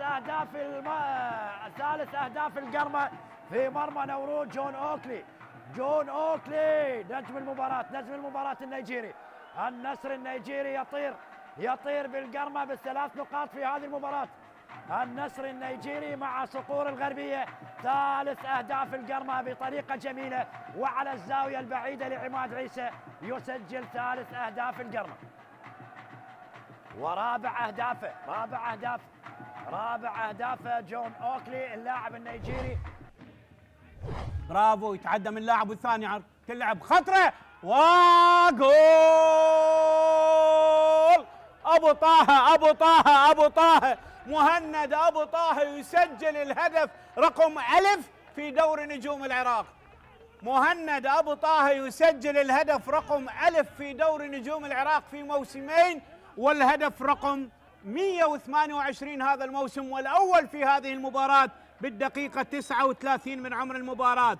مهند أبو طه يعلن تقدم الكناري. شوف الكرة، شوف بحركة لعب جميلة لأندرسون، تخلص من اثنين من اللاعبين، مر لعبها والكرة ارتدت، وبالتالي يعني مهند أبو طه يلعبها إلى داخل الشباك ويحرز أول أهداف المباراة والهدف اللي يحمل الرقم 1000 في دورينا. يحاول أو اللاعب مصعب ومرة أخرى لا، ايزي يحاول داخل منطقة، كرة خطيرة، جول مهند أبو طه يعود ليسجل الهدف الثاني بالدقيقة 58 من عمر المباراة. الهدف رقم 1 بعد الألف، والهدف رقم 130 أو 129 في دورينا هذا الموسم. الهدف رقم 129 في دورينا هذا الموسم، والهدف رقم 1 بعد الألف، والهدف الثاني هدف الأمان والاطمئنان لنادي الكرك. كرة مرت ولعبها بذكاء من فوق الحارس ليسجل هدف الشخصي الثاني هذا الموسم والثاني لفريق نادي الكرك. هدفين بأقدام هذا اللاعب الأردني مهند أبو طه. 2 الكرك لا شيء كربلاء. فرحة أبو طه بهدف الشخصي الثاني في مباراة اليوم.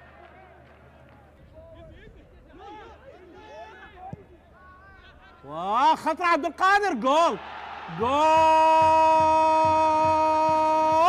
هدف تقليص الفارق لعبد القادر طارق عزيز بالدقيقة 66 من عمر المباراة. بغفلة من المدافعين يسجل عبد القادر الهدف الأول وهدف التقليص. وخلينا نشوف الحكم، شوف بغفلة من المدافعين وبشكل مستريح. شوف الكرة ملعوبة، شوف لا، ما بيها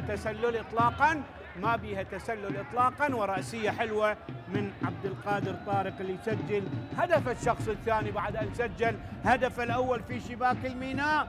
سجل الموسم الماضي في شباك نفط الوسط، نفط البصرة، الكرخ الميناء، وأهدى ركلة جزاء أمام الجوية، صاحب أسرع هدفين في الموسمين الماضي وقبل الماضي. الحكم راح يتأكد من صحة الهدف. 2 الكرخ 1 كربلاء. مباراة بدقائقها القادمة راح تحلو، هذا ما نتمناه. وإذا هدف صحيح. علي يوسف يحاول، وصلت بعد ذلك لمهدي همام. علي يوسف يحاول الآن، هذه خطيرة للزوراء.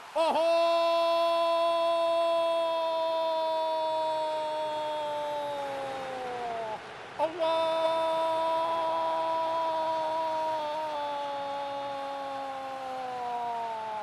جول للزوراء. خطأ كبير من المدافع في اللقطة الماضية،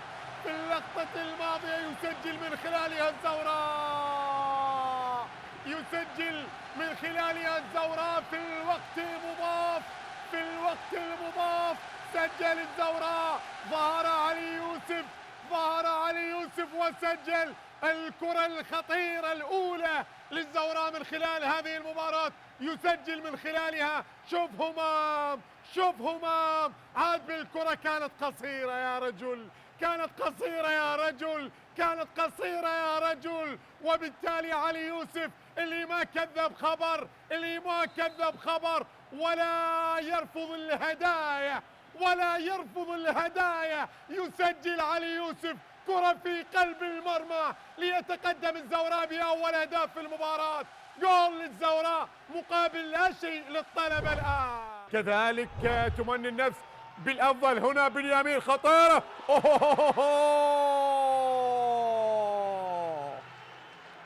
جول لديالة.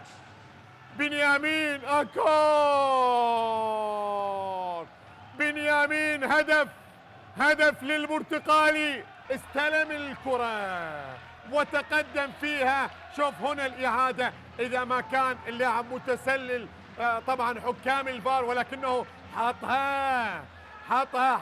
حطها جميلة جميلة جميلة بباطن القدم اليمنى على يمين حارس المرمى عبد سليم ليكتفي من خلال اللقطة الماضية. كانت بعيدة عن متناول الحارس والصعبة، وبالتالي يتقدم ديالة بأول أهداف في المباراة. كورنادو الماتادور،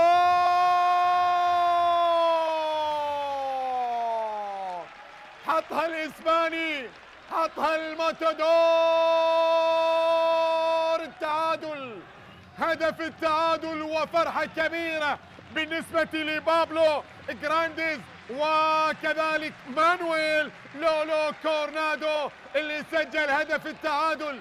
هدف التعادل للسفانة، هدف التعادل للميناء. شوف كورنادو حطها قوية في قلب المرمى وفي سقف المرمى. صعبة يا حسن، صعبة يا عباس. الكرة في قلب المرمى كانت قوية، وبباطن القدم اليمنى مانويل لولو كورنادو. لعب كرة تلعب عالية وفي انتظار رأسية، لكن هنا محمد قاسم القدم التي لا ترحم، والكرة في الجول.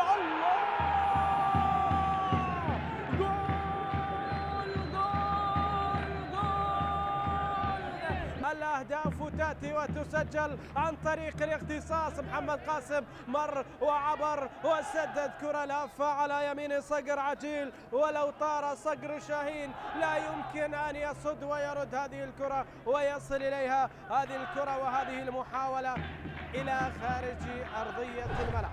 ما زالت مصعد فريق نفط البصرة. تمرير محمود أحمد، يلعب الكرة الخطيرة، جول اسماعيل أورو التوغولي يسجل أول أهداف هذا اللقاء. هدف جميل جدا بالرغم من وجود ستار جبار مع اسماعيل أورو، لكن اسماعيل نجح باللحاق بالكرة. كرة ميتة لكن أحياها اسماعيل أورو بالهدف. شاهد استماتة من هذا الأورو الذي يسجل أول أهداف اللقاء. ما تلقى هذا الهدف أصبح ثاني أفضل خط دفاع. وهنا الرأسية، جول البديل كريستيان دومتي النيجيري يسجل هدف التعادل في الدقيقة 65 عن طريق كريستيان دومتي البديل الذي زج به ولي كريم في الشوط الثاني. هدف التعادل.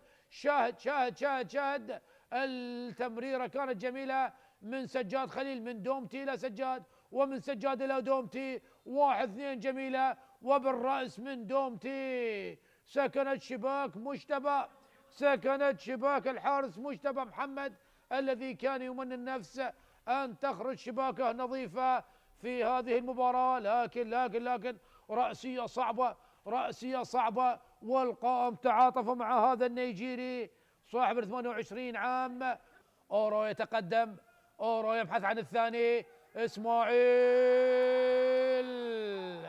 جول ثاني لمصلحة فرسان الجنوب. نفط البصرة يسجل الثاني عن طريق إسماعيل أورو، وثنائية في مرمى الكهرباء. ونفط البصرة يسجل لأول مرة في هذا الموسم هدفين في مباراة واحدة. نعم، هي أفضل مباراة لفريق نفط البصرة. نفط البصرة يعني. بوسط الملعب نقلة من أمجد عطوان تصل هنا للفنان، يحاول الآن ناصر، ناصر يا كاسر، ناصر هل سينصرهم؟ ناصر جول!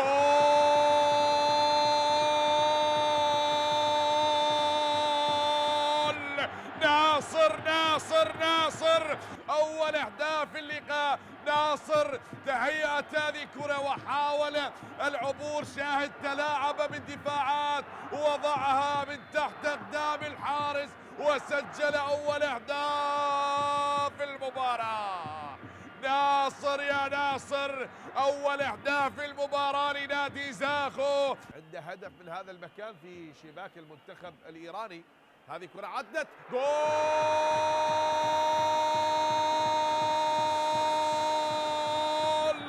جاء الهدف الثاني. نعم ثاني أهداف المباراة من ناصر، شاهد أمجد عطوان الخبير وناصر محمدو للمرة الثانية. ناصر يا ناصر، ناصر محمدو يزور الشباك للمرة الثانية بهدف ثاني لنادي زاخو عن طريق اللاعب ناصر محمدو، وللمرة الثانية لنادي أربيل. ملعوب هذه الكرة بالراس الابعاد، لا زالت هناك محاولة ممكن جول!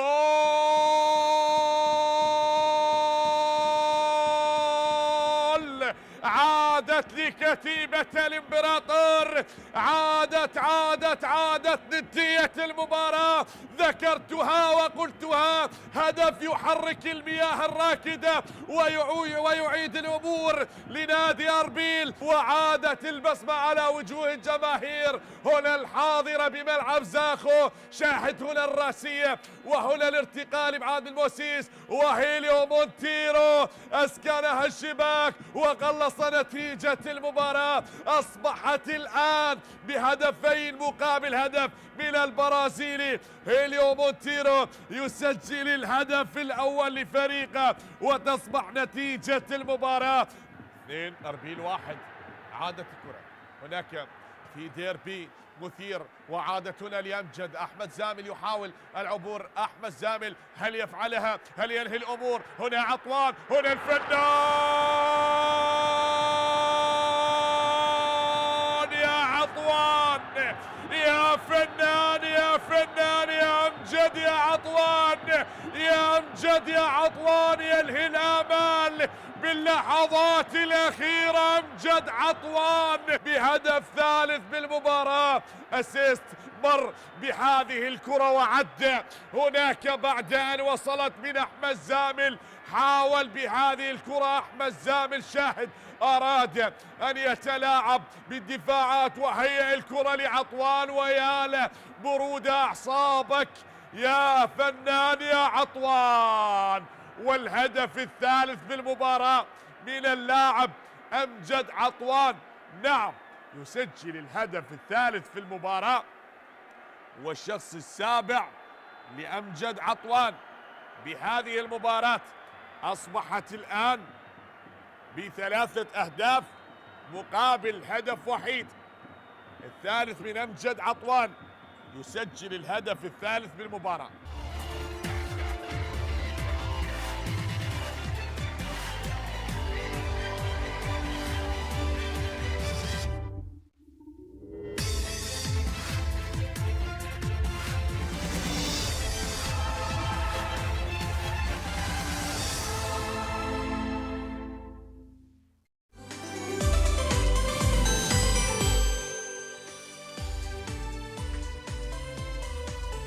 أحبتي مشاهدي ومتابعي قنوات شبكة الإعلام العراقي، مرة أخرى ولقاء الميناء وأربيل لحساب الجولة العاشرة لدوري نجوم العراق، وهي مباراة الافتتاح لهذه الجولة بعد ما تركنا الشوط الأول ينتهي بتقدم الميناء بهدف لا شيء. الهدف سجل عن طريق علاء عبد الزهرة في الدقيقة 18 من بداية المباراة. إذن الميناء بدأ يلعب من اليسار لليمين، وفريق نادي أربيل من اليمين لليسار بألوانه الصفراء المعتادة بنفس الأسماء. الفريقين دخلوا إلى الشوط الثاني، نذكر بأسماء الفريقين طبعا: دولوفان مهدي لحراسة المرمى لفريق أربيل، بلال العيفة، هيليو مونتيرو، فالوفاق، خالد كردغلي، شيركو كريم، روى يوسف، علي رحيم، جيلان لقمان، ومصطفى قابيل، ويوسف بن سوري.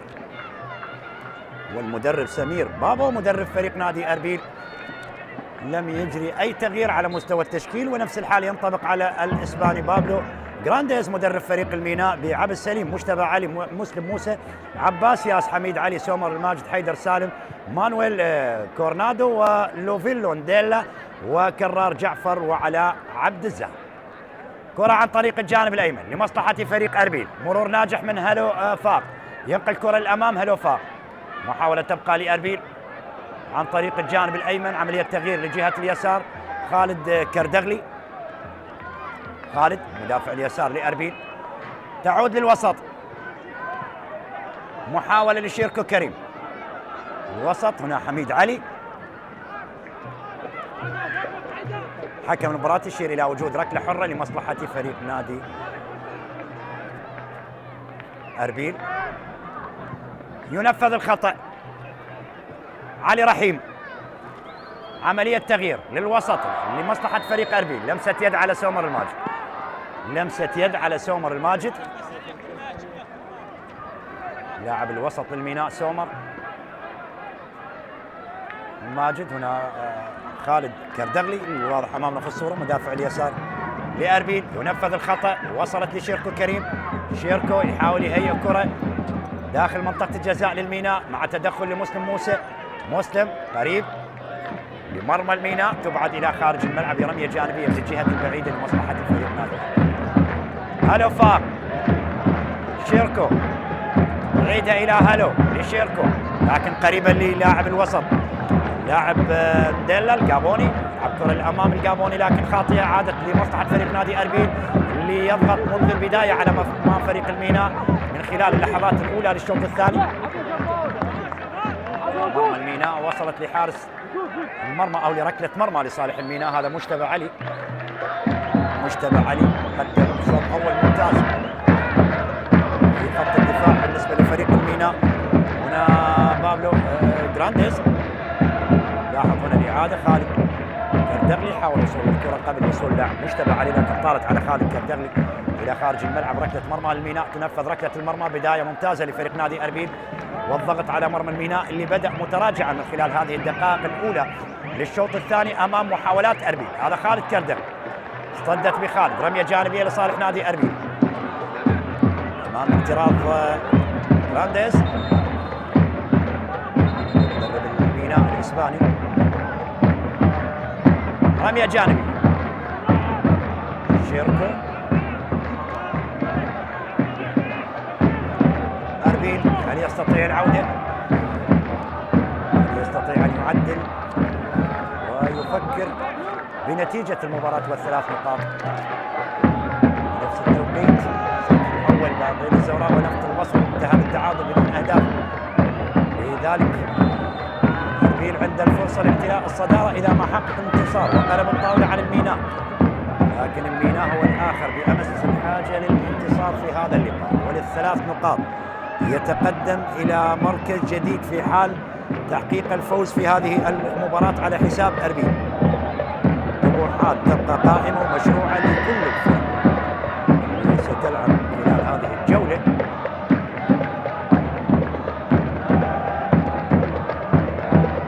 جهة اليسار عباس ياس، ينقل كرة أمامية عباس، عملية الهجوم للميناء قريبة لمنطقة جزاء أربيل والميناء والبحث عن هدف ثاني. بداية الشوط الثاني والبحث عن هدف ثاني. هيليو مونتيرو إلى هلو فاق، هلو ميناء قدم المركز 17 للمركز 14 في حال انتهى المباراة بهذه النتيجة. يصل إلى النقطة 11، يصل إلى المركز الرابع عشر بدلا من المركز السابع عشر. بالوسط روى يوسف، لكن أربيل يبقى بنفس المركز الرابع بفارق الأهداف عن الزوراء أو الزوراء الآن خلال التعادل في الشوط الأول إلى نقطة. وهنا محاولة لأربيل مرت على مصطفى قابيل، هناك خطأ للميناء، ركلة حرة للميناء. هنا الإعادة والتمريرة أفضل، البداية والدقائق الأولى للشوط الثاني أربيل أفضل من الميناء، والميناء بعيد تماما عن مرمى فريق نادي أربيل. هنا الإعادة، وهنا محاولة مصطفى قابيل اللي مرت إلى خارج الملعب لركلة مرمى لمصلحة فريق الميناء. ركلة مرمى للميناء، ركلة حرة لصالح الميناء. عبد سليم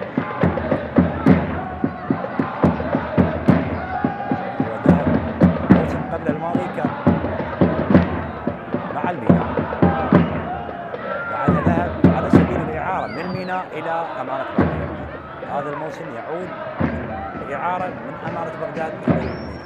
عبد سليم، كرة الوسط لمصلحة الميناء. كرار قدم شوط أول ممتاز كرار جعفر. هنا محاولة حميد علي، هنا خطأ لصالح الميناء للسفان، قريبة من المساعد الأول كرار عبد الكريم اللي أشار لوجود ركلة حرة لمصلحة الميناء. حميد علي اللي دائما يقدم من الجانب الأيمن صارت الهجومية، وتدخل من خالد كردبلي مع وجود ركلة حرة لصالح الميناء. ركلة حرة لصالح الميناء. بالسلامة لحميد علي، بالسلامة لكل اللاعبين، لاعبي الميناء ولاعبي أربيل. أجواء باردة جدا، ارتفاع درجات الحرارة، درجات الحرارة، أجواء باردة، لكن الجمهور يبقى هو العامل الأساسي المساند اللي دائما يفرقهم سواء كان الميناء أو أربيل. جمهور الميناء حاضر متواجد في ملعب بيساند الملعب الافتراضي لفريق الميناء من خلال اللقاءات الأخيرة. قبل هذا اللقاء تعادل مع زاف، هذا الملعب الآن متقدم على أربيل فريق الميناء بهدف لا شيء. ركلة حرة لصالح الميناء داخل منطقة الجزاء، وعلاء مرت رأسية علاء عبد الزهرة. علاء حاول أن يفعلها من جديد على عبد الزهرة، ويسجل هدف ثاني في مرمى أربيل، ويسجل هدف ثاني في مرمى أربيل، لكن مرت محاولة علاء عبد الزهرة بجوار القائم الأيسر لمرمى فريق أربيل. علاء عبد الزهرة حاول أن يضع ثاني أهدافه مع الميناء خلال هذا الموسم، وثاني أهداف الميناء خلال هذه المباراة أمام أربيل. كرار جعفر واضح في الصورة، لاعب الوسط لنادي الميناء. رمية جانبية، تنفذ الرمية الجانبية. مانويل كورنادو لعبها بشكل خاطئ، عادت كردغلي. هي كرة الأمام، مصطفى قابيل عادت إلى حميد علي. شيركو تراجع للوسط، علي رحيم اللي يتركها إلى روى يوسف. روى يغير اللعب إلى جهة اليمين. المحاولة تبقى لفريق أربيل أمام منطقة مرمى فريق نادي أربيل أمام محاولة الميناء. مسلم موسى مدافع اليسار، سومر الماجد يعيدها للخلف. مجتبى علي، مجتبى يعيدها لعبد سليم. عبد، كرة عالية من عبد سليم، عملية الإبعاد من بلال العيفة التونسي. بلال العيفة، سومر الماجد أمامه تبعد علي رحيم. عملية تغيير اللعب إلى خالد كردغلي جهة اليسار لأربيل. القلعة الصفراء مباراتين على ملعب نيسان الأولمبي، مباراة تتعادل فيها، وهذه المباراة متأخر بهدف أمام الميناء. ثاني فريق جنوبي قابل فريق أربيل بعد ما قابل نفط نيسان في الجولة الماضية داخل منطقة الجزاء. المحاولة لأربيل على مرمى الميناء ليدافع عن نتيجة المباراة عن الثلاث نقاط، عن الفوز الثالث له خلال هذا الموسم. ميناء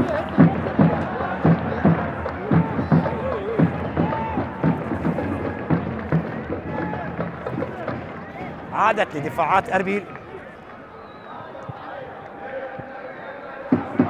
كرة النقل للأمام، أقرب لي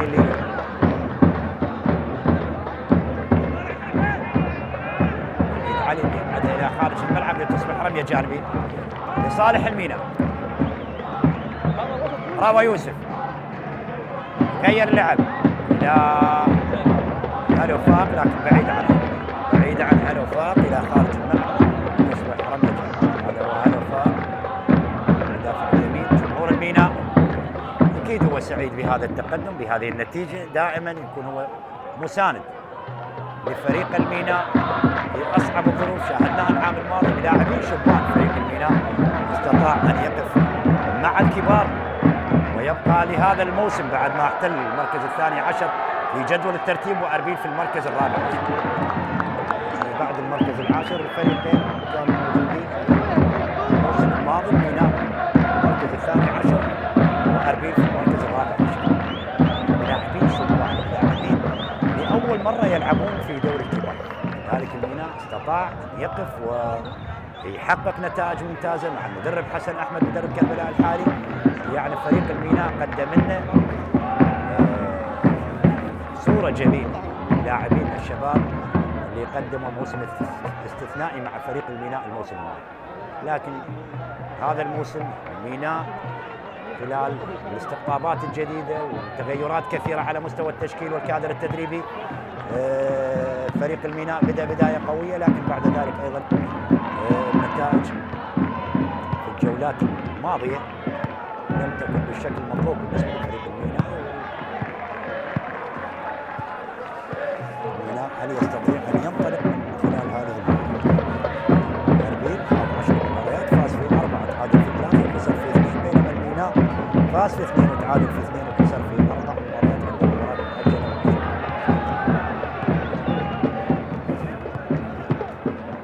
علاء سلام حكم المباراة يشير إلى وجود خطأ لصالح أربيل. ركلة حرة مباشرة. خالد هيليو مونتيرو قلب الدفاع لأربيل. جيلان لقمان، لكن بعيدة عن جيلان وأقرب لمسلم موسى مدافع اليسار الميناء. كرة طويلة من مسلم موسى لمصلحة السفان. الميناء عائدة لحارس المرمى دولوفان مهدي. يعني مرور أكثر من 13 دقيقة ما شاهدنا دولوفان مهدي حارس المرمى لفريق نادي أربيل من خلال بداية الشوط الثاني. هنا المدرب سمير بابو مدرب فريق نادي أربيل في حيرة من أمره من خلال هذا اللقاء.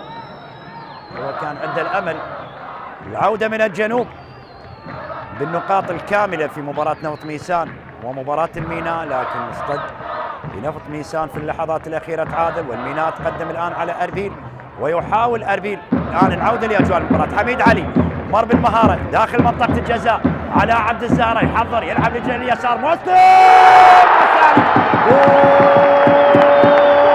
الثاني. ثاني هدف ثاني للسفانة. مسلم موسى من صنع على عبد الزهرة، يصنع ويسجل على عبد الزهرة في هذه المباراة، وفرحة جماهير الميناء بهدف ثاني عن طريق مدافع اليسار مسلم موسى يسجل أول ثاني أهداف الميناء من خلال هذا اللقاء، بعد ما كانت الأفضلية لأربيل من خلال الدقائق الماضية والبداية للشوط الثاني. لكن الميناء لاحظ يستغل كل فرصة قريبة لمنطقة جزاء أربيل.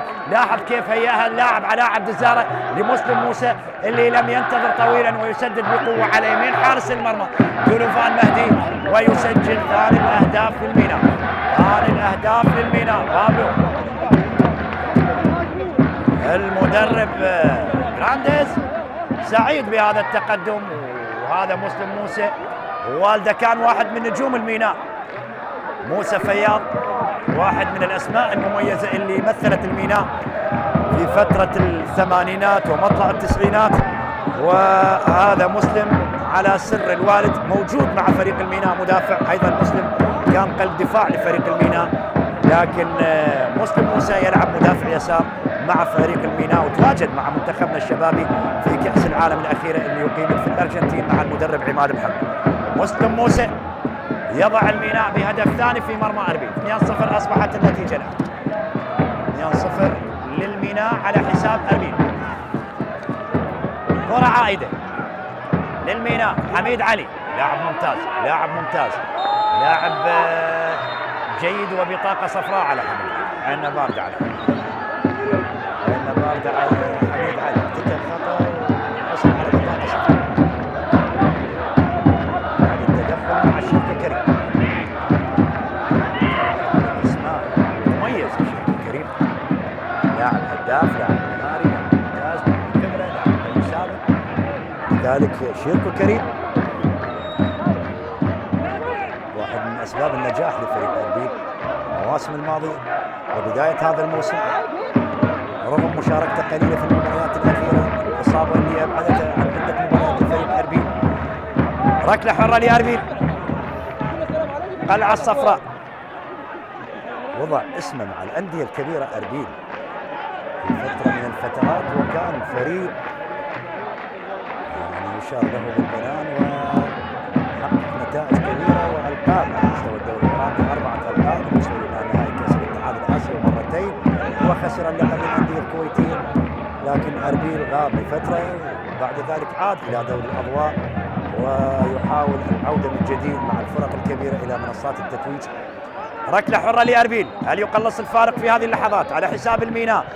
تنفذ الركلة الحرة من هلوفاق داخل منطقة الجزاء. الميناء يدافع بكل لاعبي الميناء أمام محاولات أربيل على المرمى، وحارس المرمى عبد السليم من خلف لاعبي الميناء سومر الماجد. ركلة حرة غير مباشرة لمصلحة فريق الميناء. ركلة حرة غير مباشرة لمصلحة الميناء. عبد السليم، عبد حارس المرمى للميناء، كرة طويلة من عبد السليم وصلت لحارس المرمى دلوفان مهدي، حارس المرمى لأربيل. دلوفان مهدي حارس مرمى أربيل، كرة عالية من دلوفان الوسط إلى ديلان لقمان، عملية الإبعاد من أمام ديلان لقمان، عادت لمصلحة الميناء جهة اليسار. مسلم دائما يتقدم يساند عن طريق الجانب الأيسر بالنسبة لفريق الميناء، وحميد علي من جهة اليمين، يعني الأطراف بالنسبة للميناء تعمل بشكل ممتاز. حميد علي ومسلم موسى.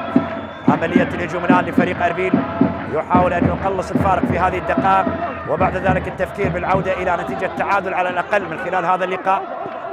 لكن إصرار فريق الميناء. خالد كردغلي خارج الملعب، ركلة مرمى لصالح الميناء. كرار جعفر اللي ظهر بشكل ممتاز في الشوط الأول، لكن في الشوط الثاني لحد الآن كرار جعفر غائب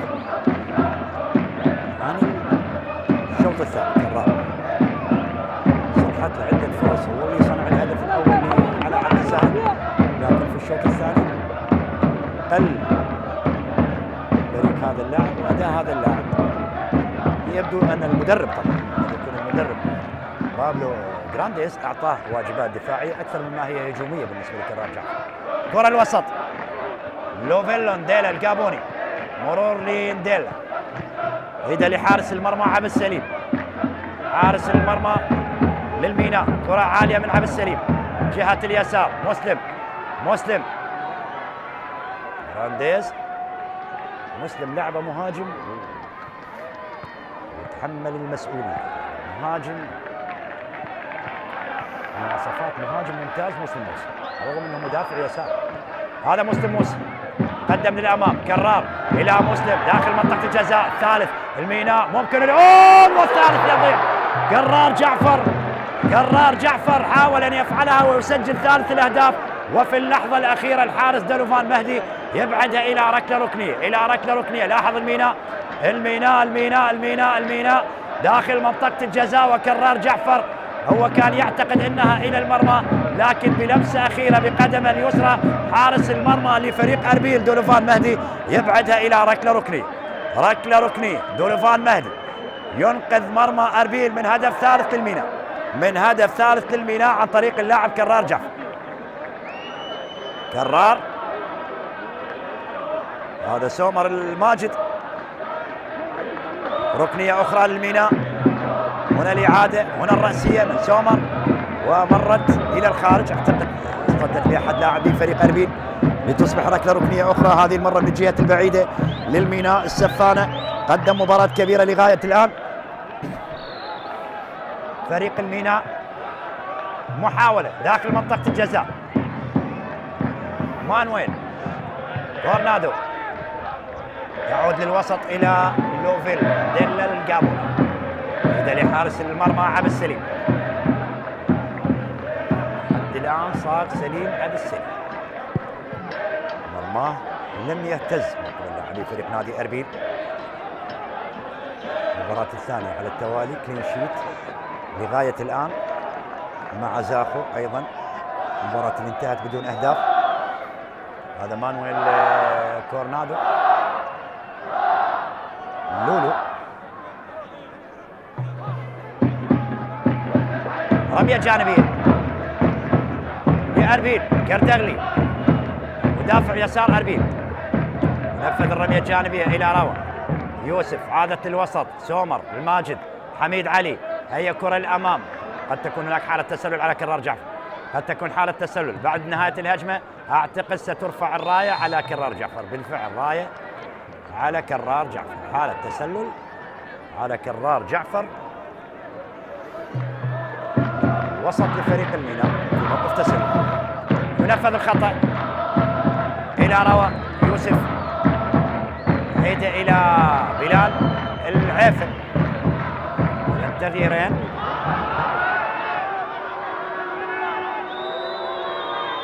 لأربيل في هذه الأثناء في هذه اللحظات. سيغير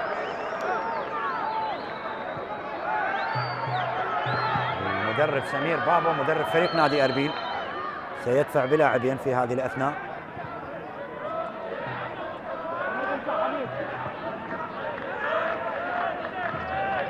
شاهدنا نياز محمد الصورة. أعتقد هو سيشترك الآن. شيركو كريم. حميد علي. حميد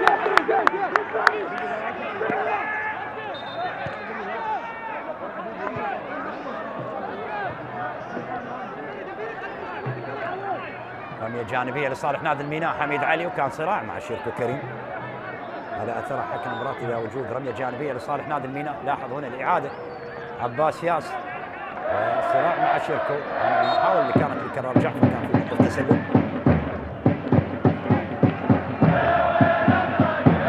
إذا مغير على مستوى التشكيل. مدرب خروج روى يوسف. روى يوسف يغادر ويشترك مؤيد صفاء عبد الحكيم. أيضا اشترك نياز محمد. لكن من هو المغادر؟ من هو البديل اللي خرج ودخل نياز محمد؟ تغييرين لأربيل. مسلم موسى صاحب الهدف الثاني للميناء. يصنع على عبد الزهر. على عبد الزهر هو اللي سجل الهدف الأول. يعني اللاعبين مسلم موسى إذا روى وجلال لقمان هم اللي غادروا. ودخول سفين منصور بالإضافة إلى مؤيد صفاء عبد الحكيم. تغييرين. نياز محمد لم يدخل. هجوم الآن. شيركو غير لعب لجهة يمين. خطيرة الآن لأربيل. هل يستطيع الوصول إلى مرمى الميناء؟ هل يقلص الفارق؟ لكن بعيد. بعيدة محاولة أربيل عن مرمى الميناء إلى خارج الملعب لركلة. إلى خارج الملعب. هذا هو مؤيد.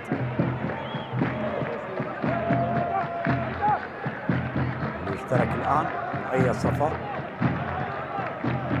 إضافة إلى سفين منصور اللي اشترك. على فكرة سفين منصور عنده هدف على نفط البصرة.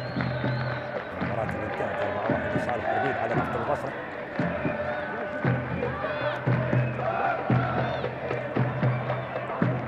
كرة منقولة عن طريق الجانب الأيمن. محاولة تبقى لمصلحة أربيل لكن بعيدة إلى خارج الملعب. إلى خارج الملعب. 70 دقيقة يا من تتابع وتشاهد قنوات شبكة الإعلام العراقي. لقاء الميناء وأربيل لافتتاح للجولة العاشرة لدوري نجوم العراق. لا زال الميناء يتقدم على أربيل بهدفين لا شيء. سجلت الأهداف عن طريق علاء عبد الزهرة ومدافع اليسار مسلم موسى. هدف كان في الشوط الأول وهدف في الشوط الثاني للميناء على حساب أربيل. كرة النقل الأمام. المباراة اللي تحمل الرقم 40 في تاريخ المواجهات. وإذا ما انتصر الميناء سيكون الانتصار العاشر للميناء على حساب أربيل. العاشر للميناء على حساب أربيل أمام 17 انتصار لأربيل و13 مباراة انتهت ما بين الفريق. هذه المباراة 40 في تاريخ المواجهات ما بين الميناء وأربيل. تبقى النتيجة الأكبر في تاريخ المواجهة المواجهات ما بين الميناء وأربيل هي النتيجة اللي كانت موسم 2012-2013، الموسم اللي كان الشرطة هو بطل الدوري العراقي، يومها أربيل فاز على الميناء 8-1. هنا المحاولة لأربيل وتبعد إلى خارج الملعب إلى ركلة ركنية لأربيل، ركلة ركنية لأربيل. 8-1 لأربيل على حساب نتيجة كبيرة ثقيلة على الميناء. أمجد راضي سجل هدفين، لؤي صلاح هدفين، سعد عبد الأمير هدف، إيفان بوكين الأوغندي هدف، الجورد ملا محمد سجل هدف، سعد عبد الأمير سجل هدف، بينما هدف نادي الميناء سجل عن طريق اللاعب الفرنسي كلود نكبة. 8-1 انتهت النتيجة. يبقى أمجد راضي هو أكثر من زار شباك فريق الميناء ب8 أهداف داخل منطقة الجزاء. أمجد راضي هداف المواجهات ما بين الميناء وأربيل، 8 أهداف لأمجد راضي. عادت لأربيل، بينما الميناء أكبر نتيجة حققها على أربيل مرتين، فاز على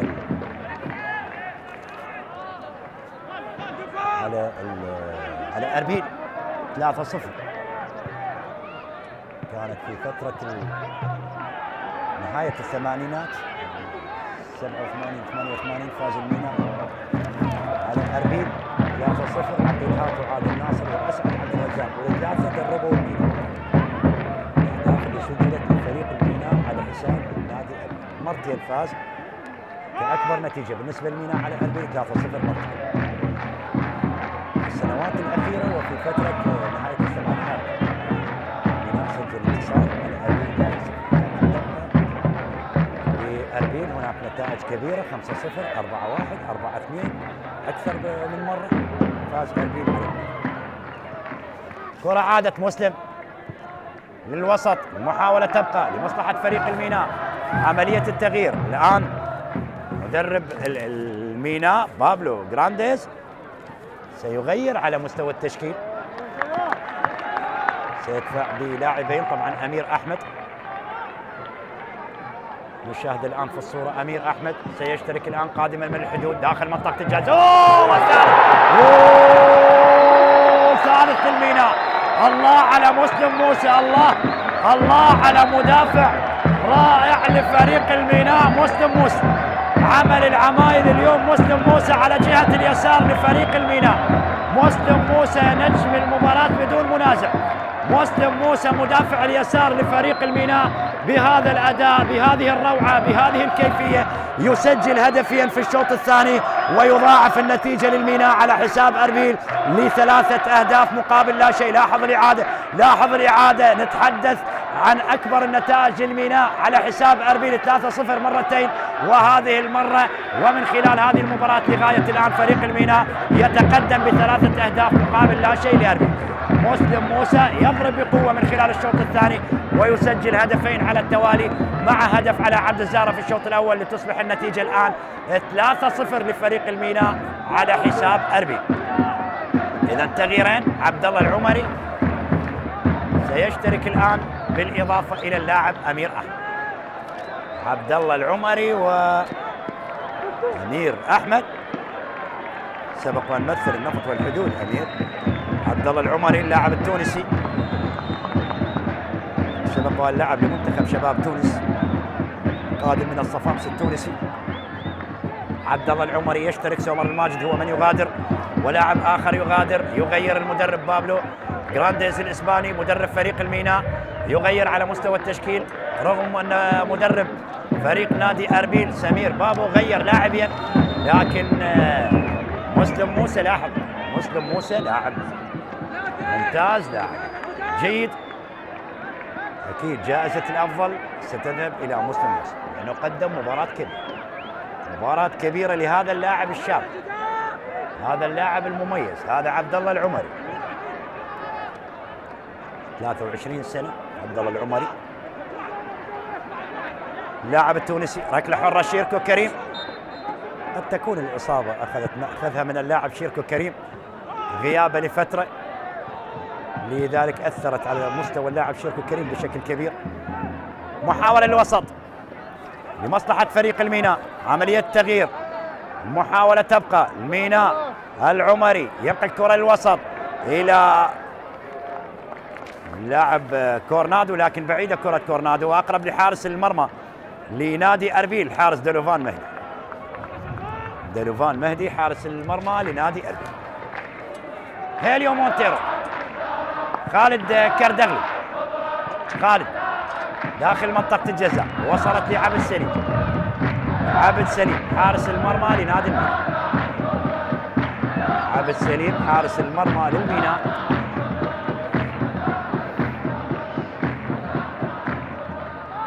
باليد من عبد سليم جهة اليسار، لا زال عنده القدرة، عنده الفاعلية، عنده الرغبة. اللاعب مسلم موسى قد يأتي بالهاتريك في مرمى فريق أربيل. مسلم بهذه الجودة، بهذه الشبابية الموجودة عند مسلم موسى على جهة اليسار بهذا الأداء، لاعب مدافع يسار يسجل لك هدفين، يصنع ويقدم أداء أكثر من رائع. لذلك تجد هذه النخبة للاعبي فريق الميناء من العام الماضي موجودين البعض منهم في هذا الموسم.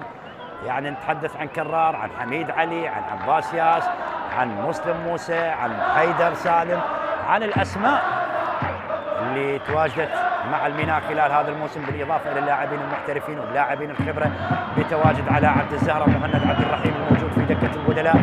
يعني الميناء يبحث عن العودة إلى دور الأضواء من الباب الواسع خلال هذا الموسم.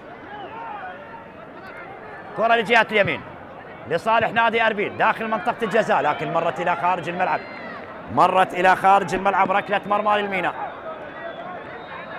ركلة مرمى للميناء،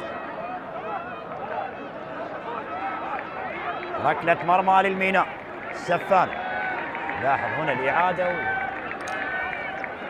اليوم رغم أنه حصل على عدة فرص فريق نادي أربيل، لكن لم يستطيع الوصول إلى مرمى، خصوصا في الشوط الأول.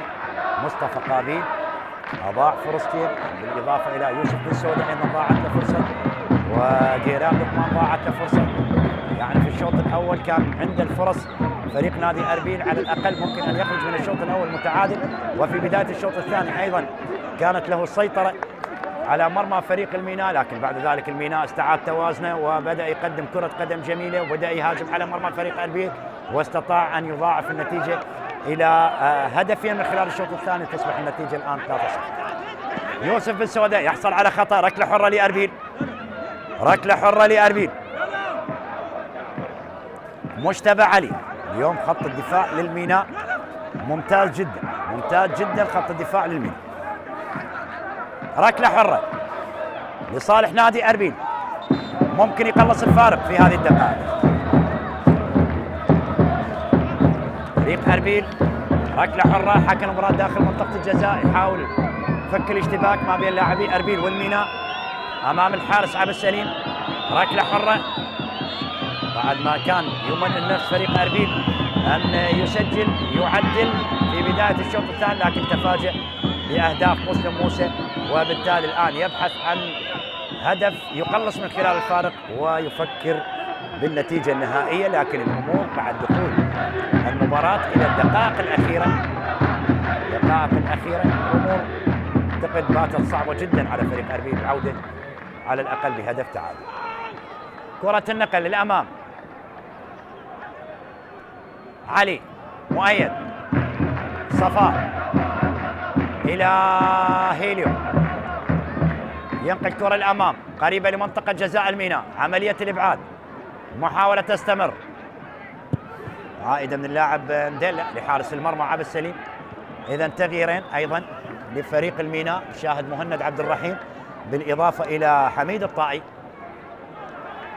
مهند عبد الرحيم يتلقى التوجيهات من المدرب بابلو جرانديز، وحميد الطائي أيضا سيشترك في رابع تغييرات فريق الميناء من خلال هذا اللقاء. عباس ياس قلب الدفاع، كرة عالية من عباس ياس، المحاولة تستمر. أمير علي اللي اشترك قبل لحظات، أمير، عملية الإبعاد عن طريق الوسط. أربيل يحاول أن يهاجم بأكثر من لاعب على مرمى الميناء اللي يدافع عن مرماه بكل قوة ويدافع عن نتيجة المباراة، وهذا مسلم موسى نجم المباراة. كرة من جهة اليمين، أربيل سيعود لأربيل لملعبه لفرانسو حريري بنقطة وحيدة من ملعب نيسان الأولمبي. ملعب نيسان الأولمبي بعدما كان يمني نفسه أنه يعود بنقاط المباراتين كاملة إلى ملعب فرانسو حريري.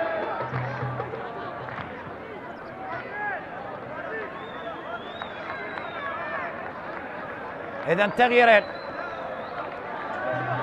الإسباني يغادر مانويل كورنادو، وأيضا علاء عبد الزهرة يغادر. علاء لقى تحية من جماهير الميناء. علاء بعد ما سجل الهدف الأول وصنع الهدف الثاني لمسلم موسى يغادر ويترك مكانه لزميله مهند عبد الرحيم.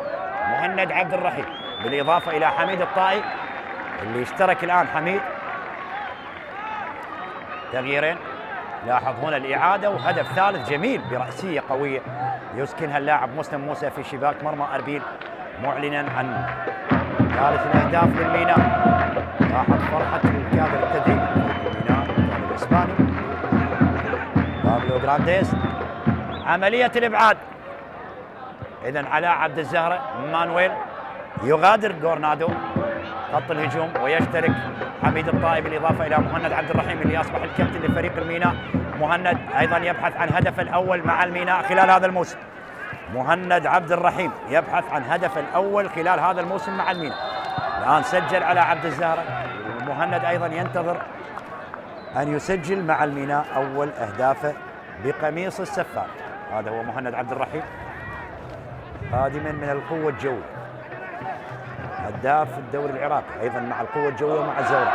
على عبد الزهرة اللي خرج هداف الدوري العراقي مع الشرطة ومع الزوراء. لذلك لاعبين نجوم كبار لاعبي منتخباتنا الوطنية سابقين، مهند عبد الرحيم وعلى عبد الزهرة. لذلك استعانت إدارة الميناء بخبرة هؤلاء اللاعبين مع فريق الميناء خلال هذا الموسم لقيادة خط الهجوم مهند عبد الرحيم وعلى عبد الزهرة. علي رحيم اللي تلقى بطاقة صفراء قبل قليل. عملية تغيير اللعب إلى شيركو كريم قريب لمنطقة جزاء فريق الميناء. طالت على شيركو، طالت على شيركو. باتت الأمور صعبة على أربيل، باتت الأمور صعبة على أربيل. إذن أربيل قريب من الخسارة الثالثة له خلال هذا الموسم. عملية تمرير للأمام، مؤيد صفاء، شيركو، مؤيد، كردغلي جهة اليسار لأربيل، خطأ لكردغلي، ركلة حرة لخالد كردغلي، ركلة حرة لخالد كردغلي. تنفذ الركلة الحرة. عملية الهجوم مهند عبد الرحيم، لكن خروج لدولوفان مهدي. عملية الإبعاد من دولوفان مهدي إلى خارج الملعب لتصبح رمية جانبية لصالح الميناء. هذا حميد الطائي شقيقه دخلنا أيضا محمد الطائي، اسماء اللي كانت تلعب في الخارج. الطائي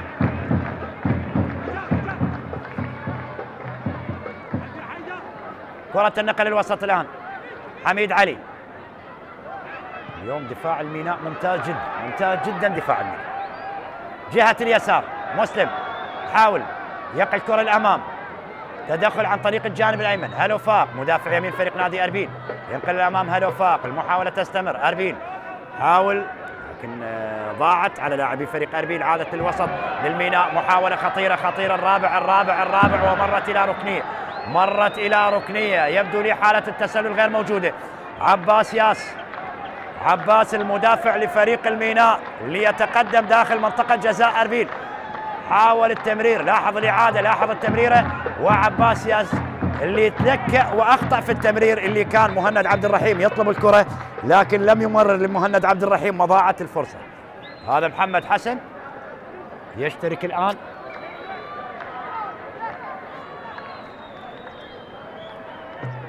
محمد محسن يشترك، ونياز محمد أيضا، نياز محمد ومحمد محسن.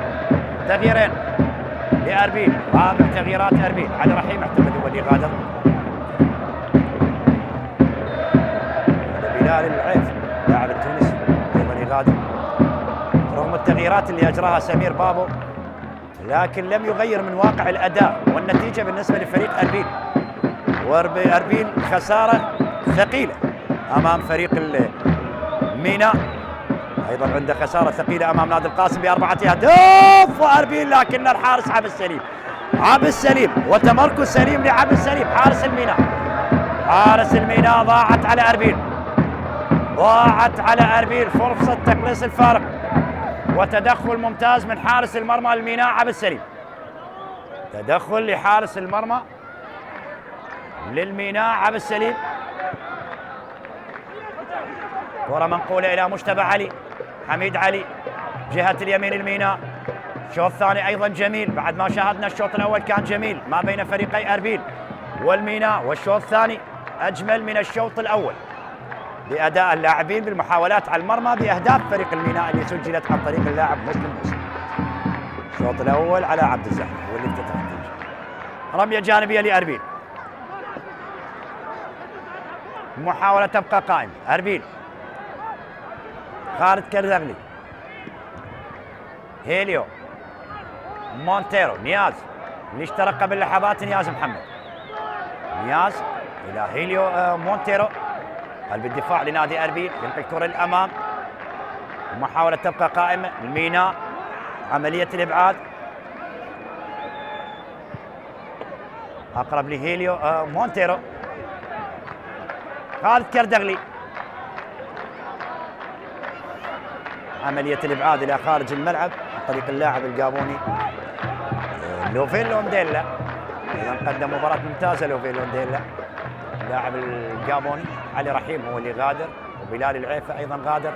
دخول محمد محسن، نياز محمد. رغم التغييرات أربيل لكن خلاص واقع النتيجة والخسارة واقع على ما حال لفريق أربيل أمام الميناء من خلال هذا اللقاء. 3-0 لغاية الآن على بعد دقيقتين من نهاية المباراة. عاد الوقت اللي يضيفه حكم اللقاء علاء سلام. إدارة ممتازة من قبل الطاقم التحكيمي لهذا اللقاء. كرة الوسط للميناء، مهند جهة اليمين، حميد، محاولة إلى الطائي، حميد الطائي حاول الكرة الأمام. حميد الطائي أحد بدلاء فريق نادي الميناء من خلال الدقائق الماضية. تنقل للأمام، لا وجود لخطأ، حكم المباراة يشير للاستمرار. تبقى المحاولة لأربيل، نياز محمد غير لعب هناك على الطرف الأيمن. هالو فاق عادة نياز محمد هو قادم من الطلبة. محمد لأربيل، وتغيير أخير لصالح أربيل، تغيير خامس وأخير لأربيل. محاولة جهة اليسار، تدخل من انديلا، حميد علي قل الوسط إلى حميد الطائي، عائدة لدفاعات الميناء يحاول بناء الهجمة على مرمى فريق نادي أربيل. الميناء مقتنع تماما بهذه النتيجة، لكن هو عند الطموح عند الرغبة للوصول إلى هدف خامس. جهة اليسار، تبقى المحاولة بإقدام لاعبي فريق الميناء. خلاص الميناء اطمأن على نتيجة المباراة، اطمأن على ال3 نقاط، اطمأن على مركز الرابع عشر من ال17 إلى الرابع عشر، لكن أربيل يبقى بنفس المركز بانتظار المباريات المتبقية في هذه الجولة. لا وجود لأي مباراة مؤجلة خلال هذه الجولة، يعني الجولتين الماضية 8 و9 كانت هناك مباريات أجلت لدهوك والقوة الجوية والشرطة، لكن هذه الجولة جميع الفرق اللي أجلت مبارياتها، نتحدث عن الشرطة عن القوة الجوية ونتحدث عن الدهوك، جميعها راح تلعب خلال هذه الجولة. تغيير أخير لفريق أربيل، محاولة للأمام لصالح نادي الميناء. المباراة انتهت بوقتها الأصلي، ننتظر الوقت المحتسب بدل ضاع. كم أضاف حكم اللقاء علاء سلام للمباراة ما بين الميناء وأربيل في مباراة جميلة، مباراة شاهدنا فيها 3 أهداف وشاهدنا فيها فرص وشاهدنا فيها جمل تكتيكية جميلة من كلا الفريقين. كرة النقل الوسط لحد الآن لم يجري التغيير الخامس فريق الميناء، أيضا محمد غالب من جانب فريق الميناء سيجري تغيير، وأربيل سيجري تغيير. نشاهد هيلغورد قيس سيشترك الآن.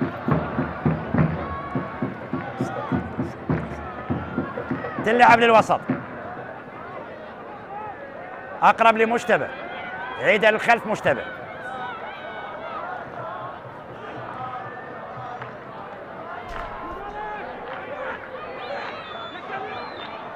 عادت لدفاعات الميناء.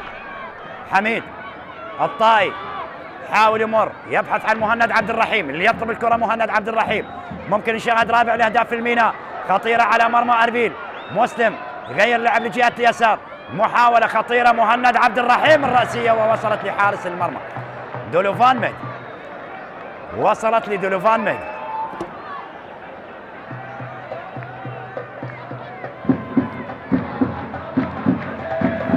عادت الوسط لصالح نادي أربيل. إذا 3 دقائق الوقت المحتسب بدل ضاع.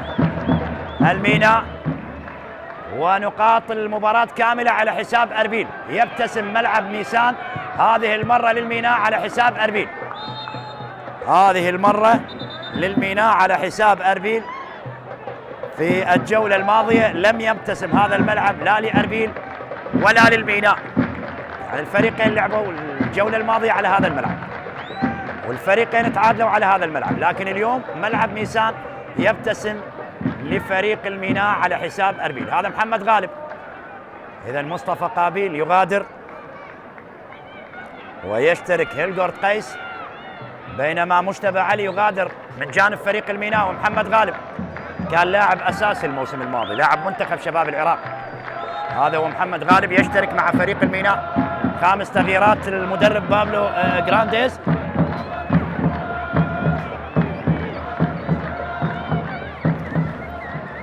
حارس المرمى دولوفان،